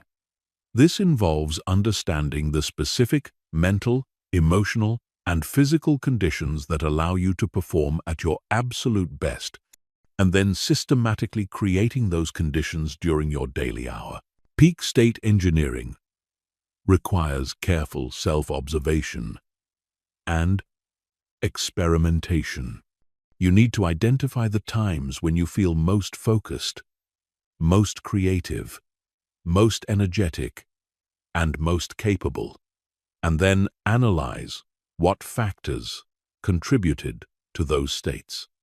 This might include specific times of day, certain foods or beverages, particular types of music, specific breathing patterns, or certain mental preparation routines. Once you understand your peak state patterns, you can engineer them deliberately. Instead of waiting for inspiration or optimal conditions to occur naturally, you create them systematically before each daily hour session. Peak state engineering is advanced because it requires significant self-awareness and willingness to experiment with variables that most people never think about consciously. But when mastered, it allows you to perform at your highest level consistently rather than randomly. These advanced strategies should be implemented gradually, one at a time, and only after you've established a solid foundation with the basic daily hour practice. They're tools for acceleration, not replacement, and they work best when combined with the fundamental principles of consistency, focus, and systematic improvement that make the daily hour powerful in the first place. Chapter 11. Real World Implementation and Troubleshooting. The difference between understanding the daily hour concept and actually transforming your life with it comes down to implementation. You can have perfect knowledge of every principle, strategy, and technique, but if you can't navigate the real-world challenges that inevitably arise, that knowledge becomes worthless. This chapter addresses the most common obstacles people encounter when trying to implement the daily hour, and provides practical solutions that work in the messy reality of everyday life. The first major challenge is what I call life disruption chaos. This happens when your normal routine gets completely derailed by unexpected events, travel, illness, family emergencies, or major life changes. Most people use these disruptions as excuses to abandon their daily hour entirely, sometimes for weeks or months at a time. The key to surviving life disruptions is having what I call flexible anchors. These are simplified versions of your daily hour that can be maintained even when everything else in your life is chaotic. Your flexible anchor might be 15 minutes of reading instead of a full hour of study. It might be reviewing audio content during your commute instead of working at your desk. It might be doing mental exercises instead of physical practice when you're sick. The specific content of your flexible anchor matters less than maintaining the daily rhythm. The goal is not to make optimal progress during chaotic periods. It's to prevent the complete breakdown of your habit so that you can return to full practice quickly when stability returns. Another critical strategy for handling disruptions is implementation intentions. These are if-then statements that you prepare in advance for predictable challenges. If I'm traveling, then I'll use audio content and work during my flight. If I'm sick, then I'll do reading or light mental practice instead of intensive work. If I have family visiting, then I'll wake up 30 minutes earlier to protect my hour.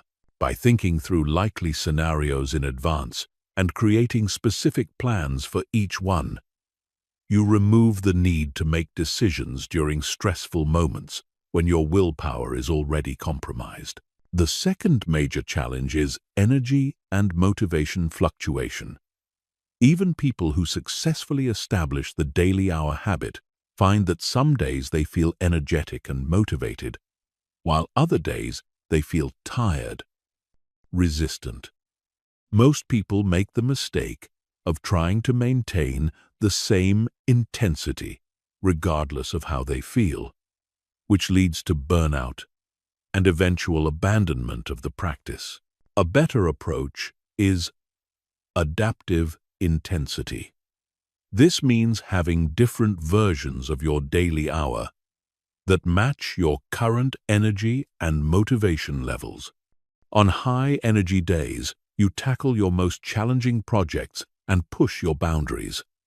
On medium energy days, you focus on steady, consistent progress.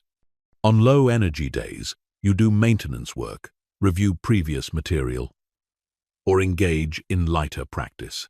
The key is to never skip your hour entirely, but to match the intensity of your practice to your current capacity. This prevents the all-or-nothing thinking that causes people to quit when they can't maintain peak intensity consistently. The third challenge is progress plateau frustration. After the initial excitement of rapid improvement, most people hit periods where progress feels slow or stagnant. During these plateaus, many people conclude that they've reached their limit or that their approach isn't working, and they either quit or constantly change strategies. Plateaus are not problems to be solved. They're natural parts of the learning process that should be expected and embraced.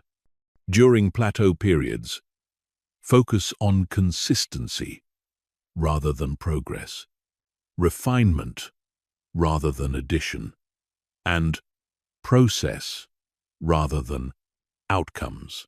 Use plateau periods to strengthen your fundamentals, explore new perspectives on familiar material, and build the kind of deep, solid foundation that will support your next level of growth.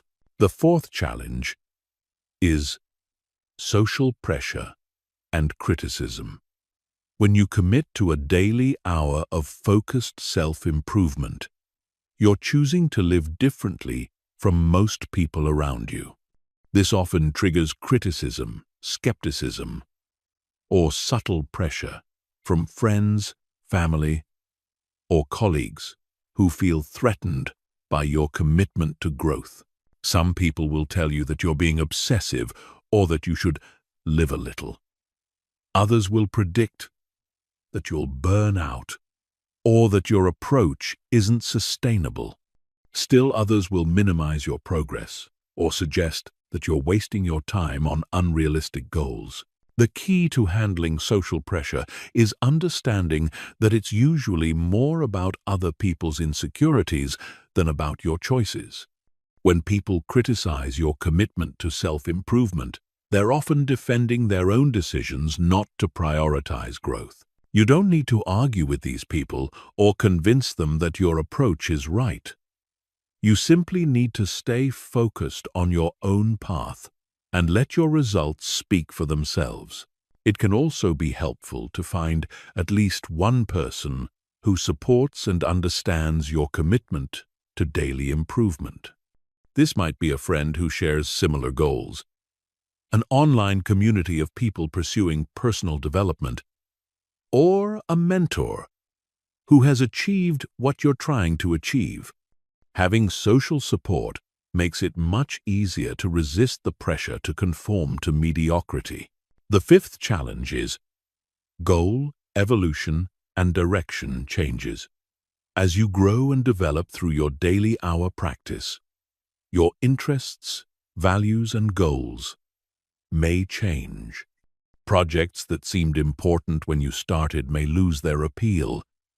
Skills that seemed crucial may become less relevant. Opportunities you never considered may become attractive. Many people interpret these changes as evidence that their daily hour practice isn't working or that they lack focus and commitment. But goal evolution is actually a sign of growth and expanded awareness.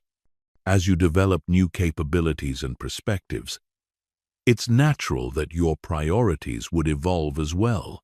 The key is distinguishing between healthy evolution and scattered inconsistency. Healthy evolution involves completing one major focus area before transitioning to another, or gradually shifting emphasis based on genuine changes in your values and circumstances. Scattered inconsistency involves constantly jumping between different goals without making meaningful progress in any area. A good rule of thumb is to commit to any major focus area for at least 6 months before considering a change. This gives you enough time to push through initial resistance and plateaus to reach the point where you can objectively evaluate your progress and satisfaction. The sixth and final challenge is perfectionism and self-criticism. Many people who commit to the daily hour are high achievers who hold themselves to very high standards. While high standards can be motivating, perfectionism and harsh self-criticism often become obstacles to progress. Perfectionism shows up as spending excessive time planning instead of doing, abandoning projects that aren't turning out perfectly, or being so afraid of making mistakes that you avoid challenging yourself.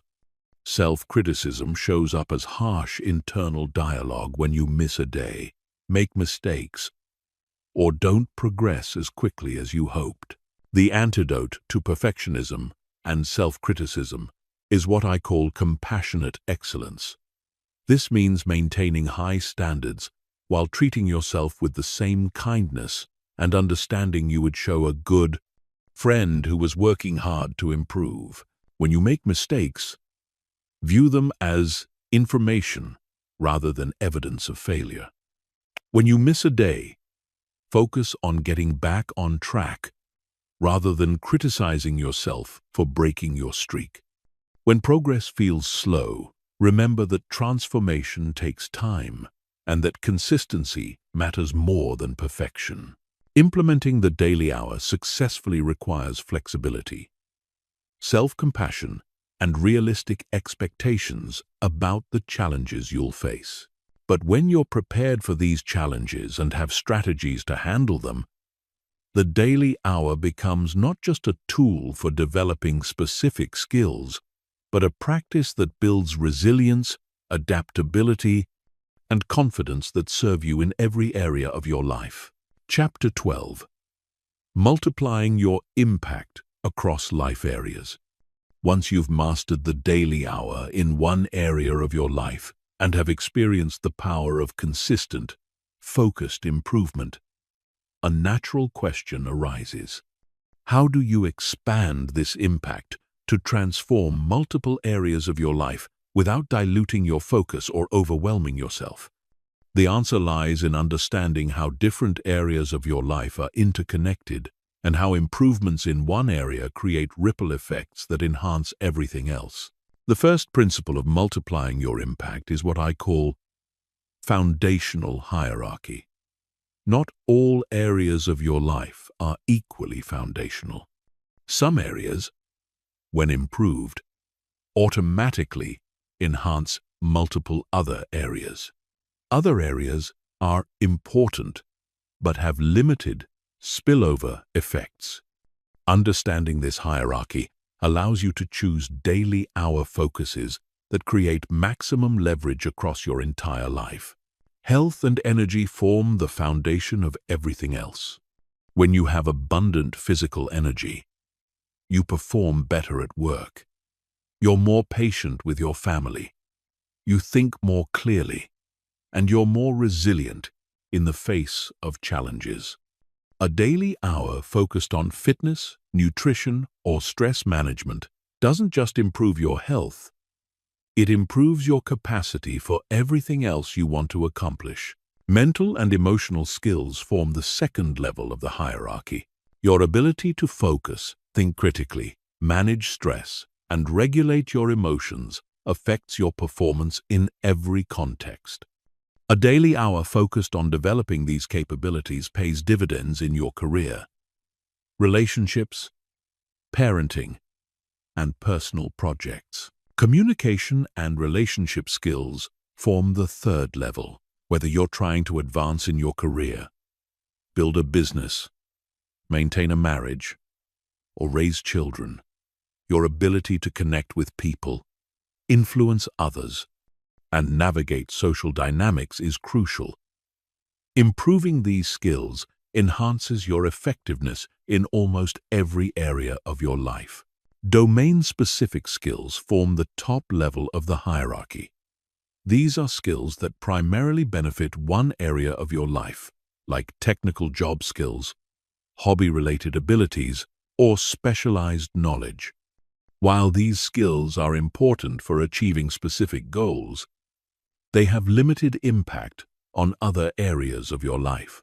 The key insight is that focusing your daily hour on foundational skills creates much broader impact than focusing on domain-specific skills. An hour spent developing emotional intelligence will improve your performance as a parent, spouse, leader, and friend. An hour spent learning a new software program will primarily improve your performance in situations where that software is relevant. The second principle is skill stacking synergy. This involves deliberately developing skills that complement and amplify each other, creating capabilities that are greater than the sum of their parts. The most successful people don't just have deep expertise in one area. They have combinations of skills that create unique value propositions. For example, combining writing skills with marketing knowledge creates the ability to create compelling content that actually reaches and influences people. Combining technical expertise with communication skills creates the ability to translate complex ideas for general audiences.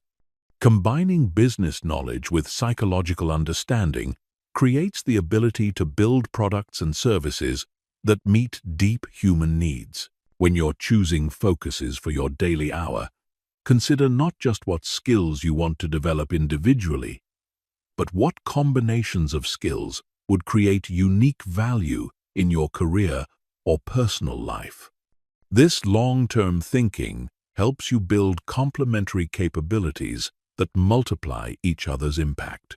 The third principle is sequential mastery.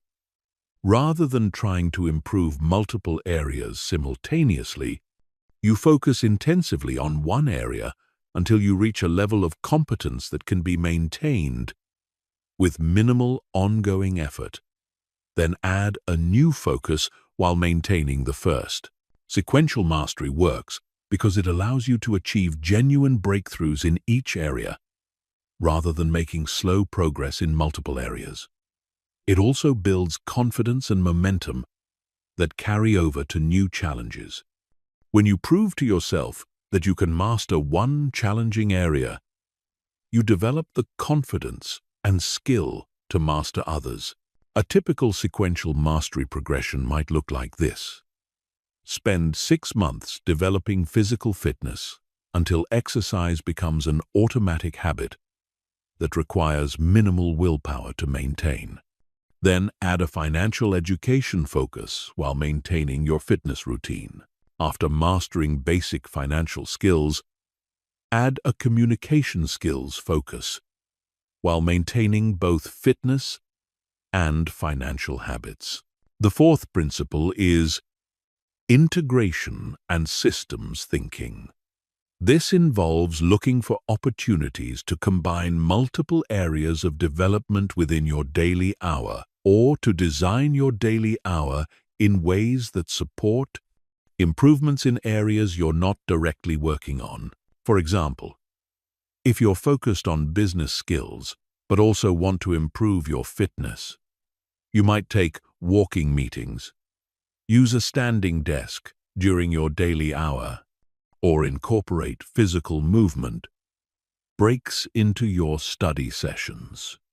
If you're focused on learning a language but also want to improve your cultural awareness, you might consume content about the history and culture of countries where that language is spoken.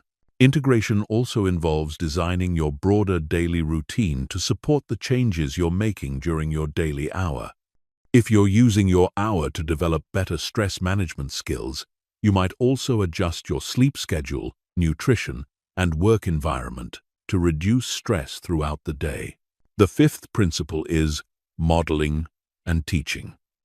One of the most powerful ways to multiply the impact of your daily hour is to share what you're learning with others. Teaching forces you to understand material more deeply, creates accountability for your own practice, and extends the benefits of your development to people around you. This doesn't require formal teaching roles. You might share insights with your family during dinner conversations, mentor a colleague who's interested in similar goals, write about your experiences on social media, or simply model the behaviors and attitudes you're developing for people who observe your life. When you become someone who consistently invests in personal growth and shares that journey with others, you influence the people around you to take their own development more seriously. This creates an environment where growth and improvement are valued and supported, making it easier for you to maintain your own practice.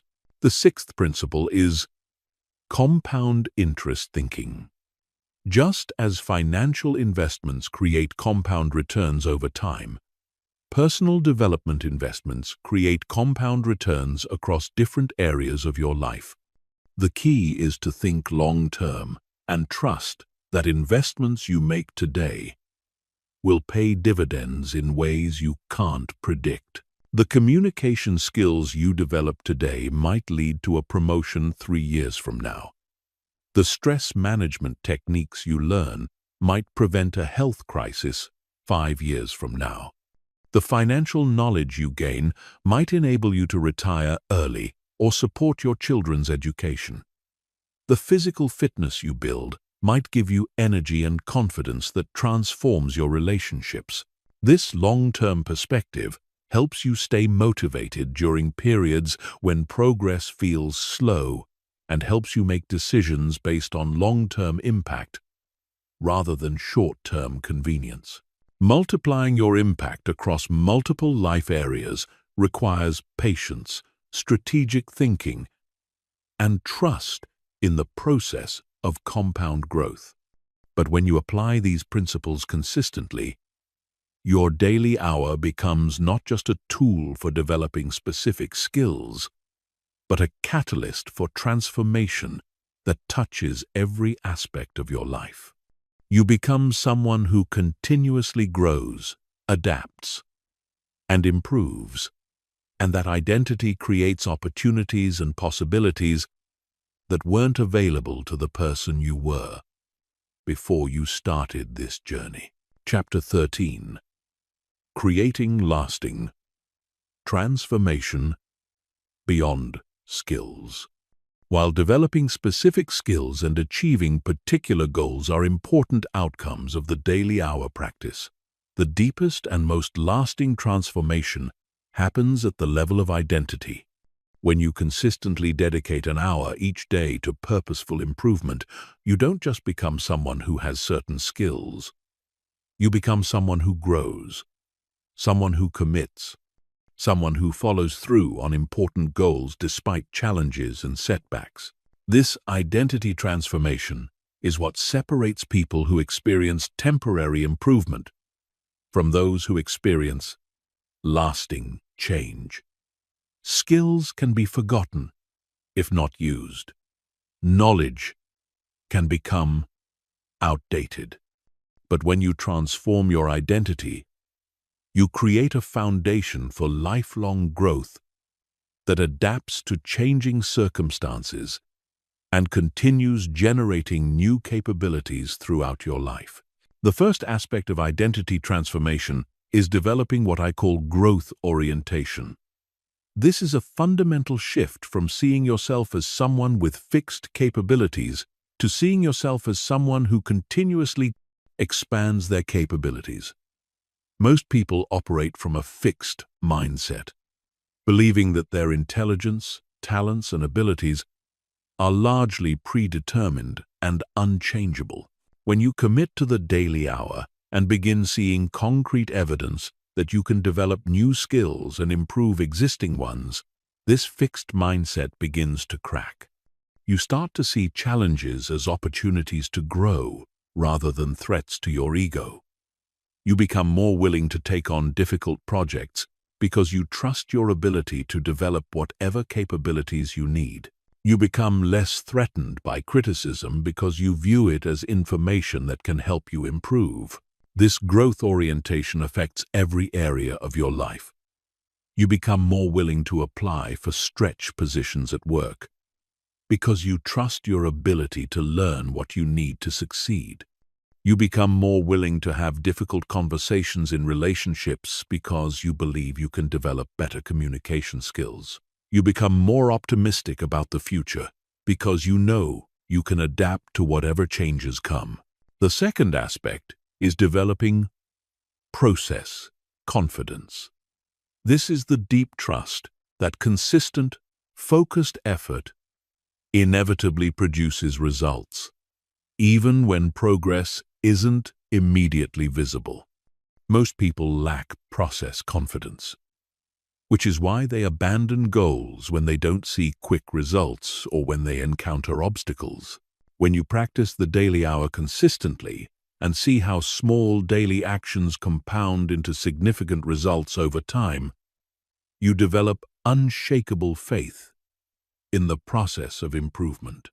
You become someone who can delay gratification because you trust that current sacrifices will pay off in the future. You become more persistent in the face of setbacks because you know that consistency ultimately wins. Process confidence is one of the most valuable psychological assets you can develop because it enables you to pursue ambitious long-term goals that most people abandon due to impatience or discouragement. The third aspect is developing self-efficacy. This is the belief that you have the power to influence the outcomes in your life through your choices and actions. Many people feel like victims of their circumstances, believing that their success or failure is largely determined by factors outside their control. The daily hour practice directly contradicts this helpless mindset by providing daily evidence that your choices matter and that you can create positive change through deliberate action. Every day that you choose productive action over passive consumption, every skill you develop, every goal you achieve through consistent effort proves that you have more control over your life than you previously believed. This enhanced self-efficacy makes you more proactive in all areas of your life. Instead of waiting for opportunities to come to you, you create opportunities. Instead of hoping that problems will resolve themselves, you take action to solve them. Instead of accepting unsatisfying situations, you work to improve them. The fourth aspect is developing future focus. This is the ability to make decisions based on long-term consequences rather than immediate impulses. Most people are dominated by short-term thinking, choosing immediate pleasure over delayed benefits, immediate comfort over long-term growth. The daily hour requires you to consistently choose long-term benefit over immediate convenience. Every day, you choose to invest time in skills that will pay off months or years in the future, rather than consuming entertainment that provides immediate gratification. This daily practice of delayed gratification strengthens your ability to make future-focused decisions in all areas of your life. You become someone who invests money instead of spending it on impulse purchases. You become someone who exercises regularly despite not seeing immediate results. You become someone who builds relationships through consistent effort rather than expecting instant connections. The fifth aspect is developing internal validation. This is the ability to measure your worth and progress based on your own standards and values, rather than external approval or comparison to others. Many people are trapped in cycles of seeking validation from others, which makes them vulnerable to manipulation and prevents them from pursuing goals that matter to them personally. When you commit to the daily hour regardless of whether others understand or approve, when you celebrate progress that only you can see, when you persist through challenges that others would use as excuses to quit, you develop strong internal validation. You become someone who acts based on your own values, rather than other people's expectations. This internal validation makes you more authentic in relationships, more confident in pursuing unconventional goals, and more resistant to peer pressure or social manipulation. The sixth and final aspect is developing resilience and anti-fragility. This is the ability not just to recover from setbacks and challenges, but to actually become stronger as a result of them. Most people are fragile, meaning that stress and adversity weaken them and set them back. The daily hour practice builds resilience by constantly challenging you to persist through difficulty. Every day that you maintain your practice despite not feeling motivated, every obstacle you overcome, every plateau you push through, builds your capacity to handle future challenges. But more than just building resilience, the daily hour can build what Nassim Taleb calls anti-fragility, the quality of becoming stronger under stress. When you consistently use challenges as opportunities to develop new capabilities, when you view setbacks as information that helps you improve your approach, when you emerge from difficult periods more capable than you were before, you become anti-fragile. This transformation from fragile to resilient to anti-fragile is perhaps the most valuable outcome of the daily hour practice, because it ensures that you continue growing regardless of what life throws at you. These identity transformations happen gradually and often below the level of conscious awareness. You don't wake up one day and suddenly have a growth mindset or internal validation. Instead, these qualities develop slowly through consistent practice, daily choices, and accumulated evidence that you are indeed someone who grows, commits, and follows through. The beautiful thing about identity transformation is that once it occurs, it becomes self-reinforcing. When you see yourself as someone who grows, you naturally seek out growth opportunities. When you trust the process, you naturally persist through difficulties. When you believe in your ability to influence outcomes, you naturally take more responsibility for your results. This is why the daily hour, when practiced consistently over time, doesn't just change what you can do. It changes who you are. And when you change who you are, you change what's possible in every area of your life. Chapter 14. Becoming the person others look up to. One of the most profound but unexpected consequences of maintaining a daily hour practice is how it changes the way other people see you and relate to you. When you consistently demonstrate the discipline to improve yourself, when you develop capabilities that most people only dream about, when you achieve goals that others consider impossible, you naturally become someone that others look to for guidance, inspiration, and leadership. This transformation from follower to leader, from someone who seeks advice to someone who gives it, from someone who admires others' success to someone whose success others admire, is not something you can force or fake. It emerges naturally as a result of the person you become through consistent daily practice. The first way this leadership naturally develops is through what I call demonstration leadership. This is leadership through example rather than words.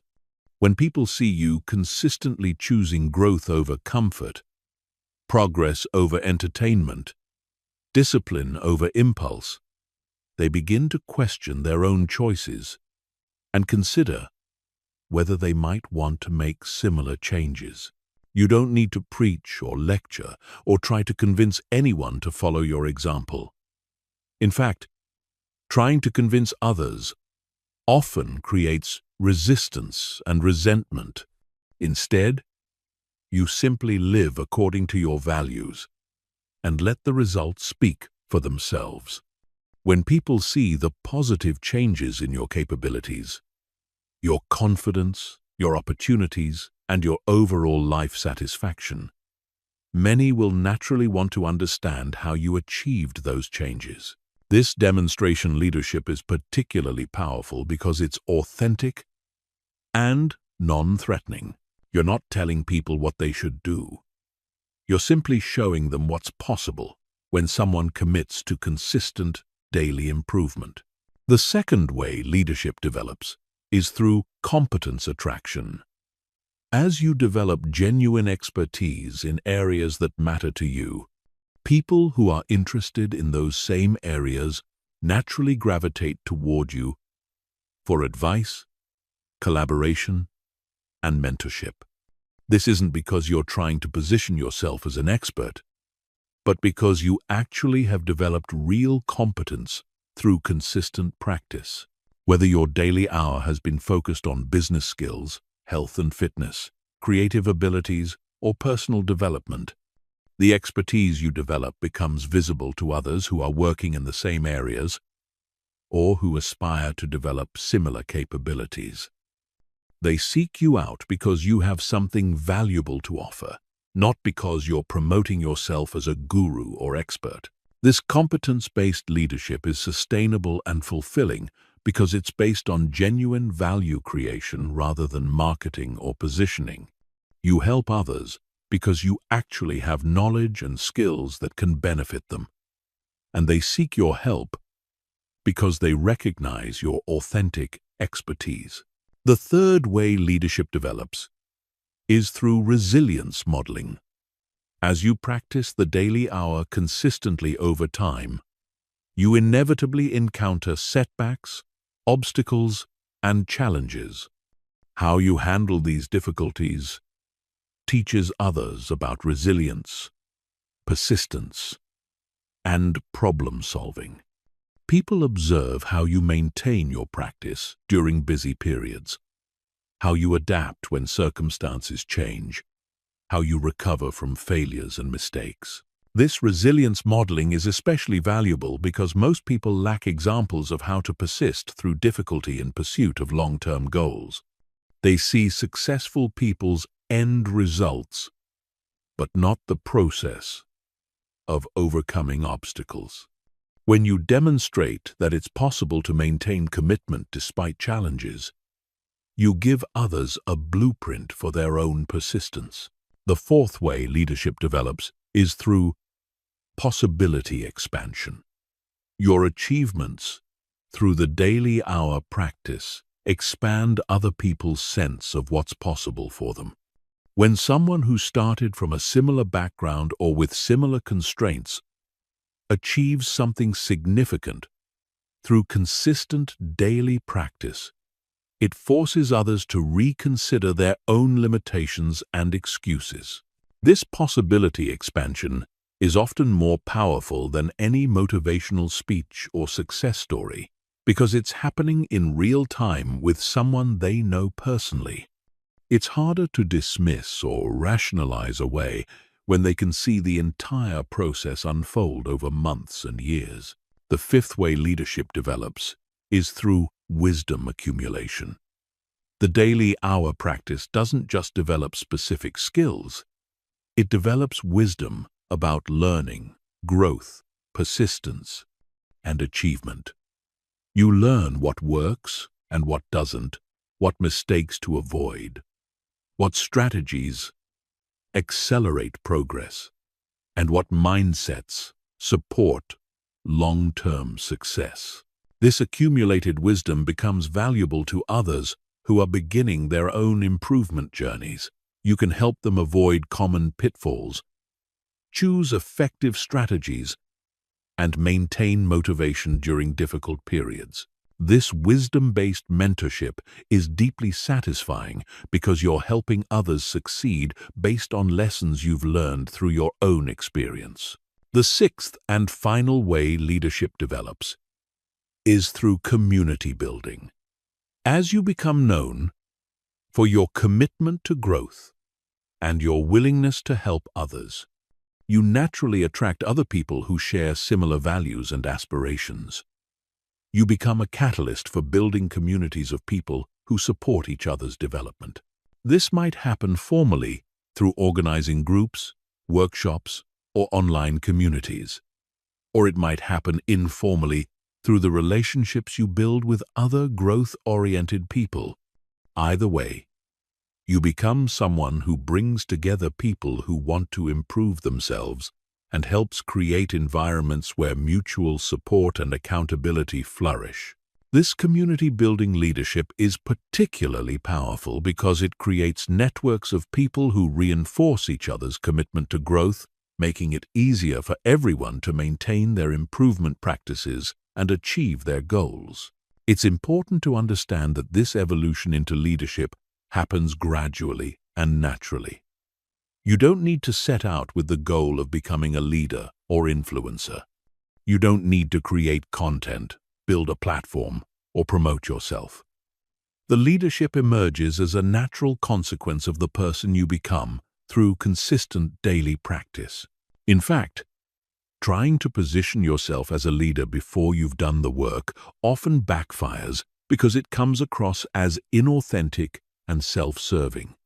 Real leadership in the area of personal development comes from genuine competence, authentic experience, and a sincere desire to help others succeed. When you focus on your own growth and development first, when you achieve real results through consistent effort, when you handle challenges with grace and persistence, the leadership naturally follows. People recognize authenticity and competence, and they're naturally drawn to individuals who embody the qualities they want to develop in themselves.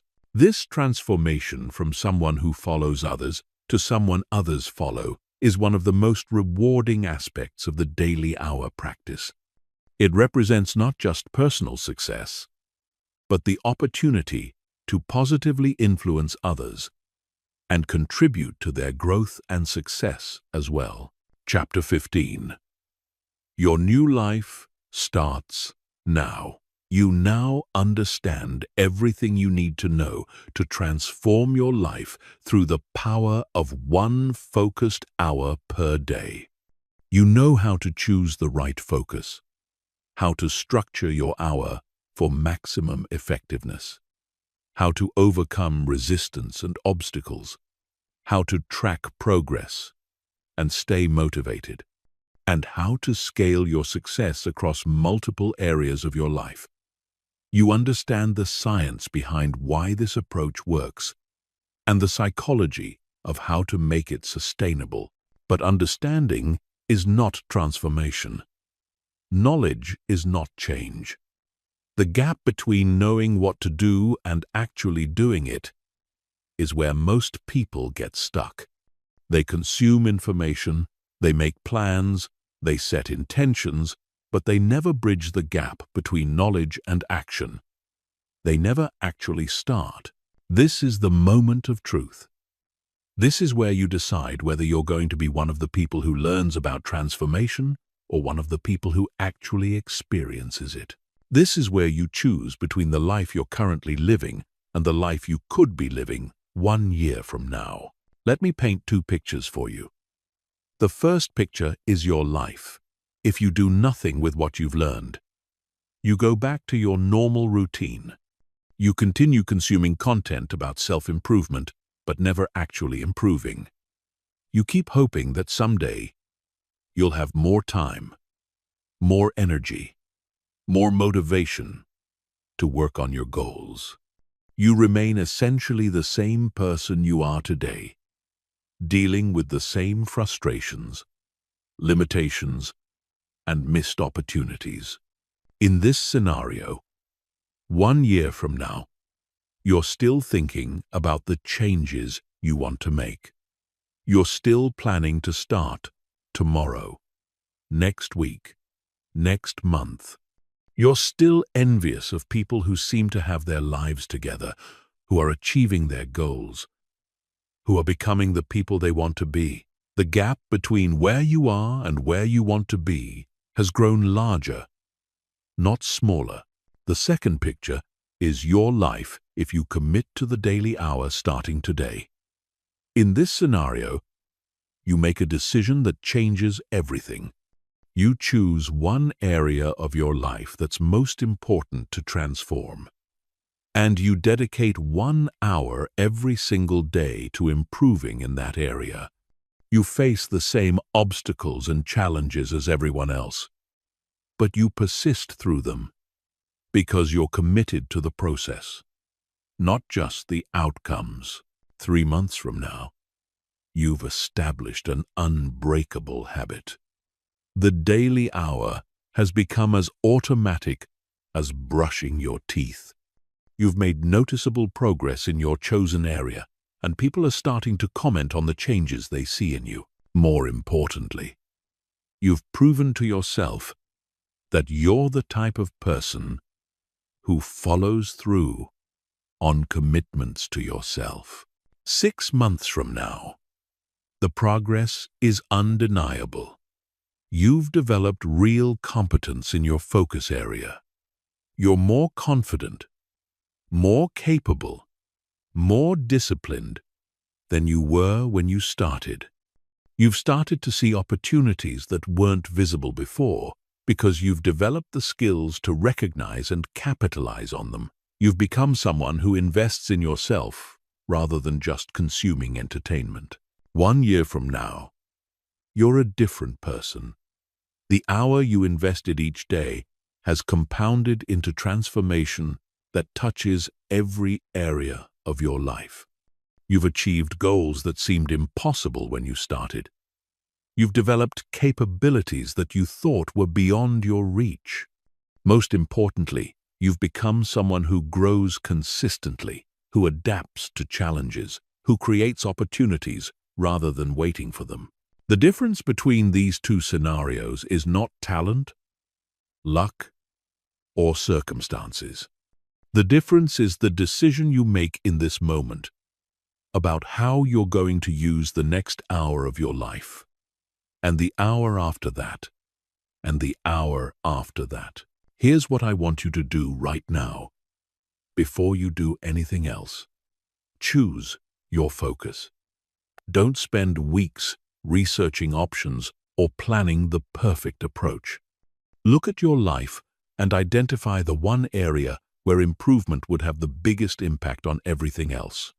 Maybe it's your health, your financial situation, your career skills, your relationships, or your emotional well-being. Choose one area and commit to it. Next, schedule your first hour. Look at your calendar and block out 60 minutes in the next 24 hours that you will dedicate to working on your chosen area. Treat this appointment like the most important meeting of your day, because it is. It's a meeting with your future self, and the outcome of this meeting will determine whether that future self is proud of the choices you made today. Then, eliminate the obstacles. Remove the distractions. Gather the materials you need, and create an environment that supports focused work. Remember, the hour isn't just about the work you do during those 60 minutes. It's about training yourself to prioritize what's important over what's urgent, to choose growth over comfort, to invest in your future rather than just consuming your present. Finally, begin. Don't wait for perfect conditions. Don't spend more time planning. Don't tell yourself you'll start fresh on Monday. The most important hour is the first hour, and the best time to start is now.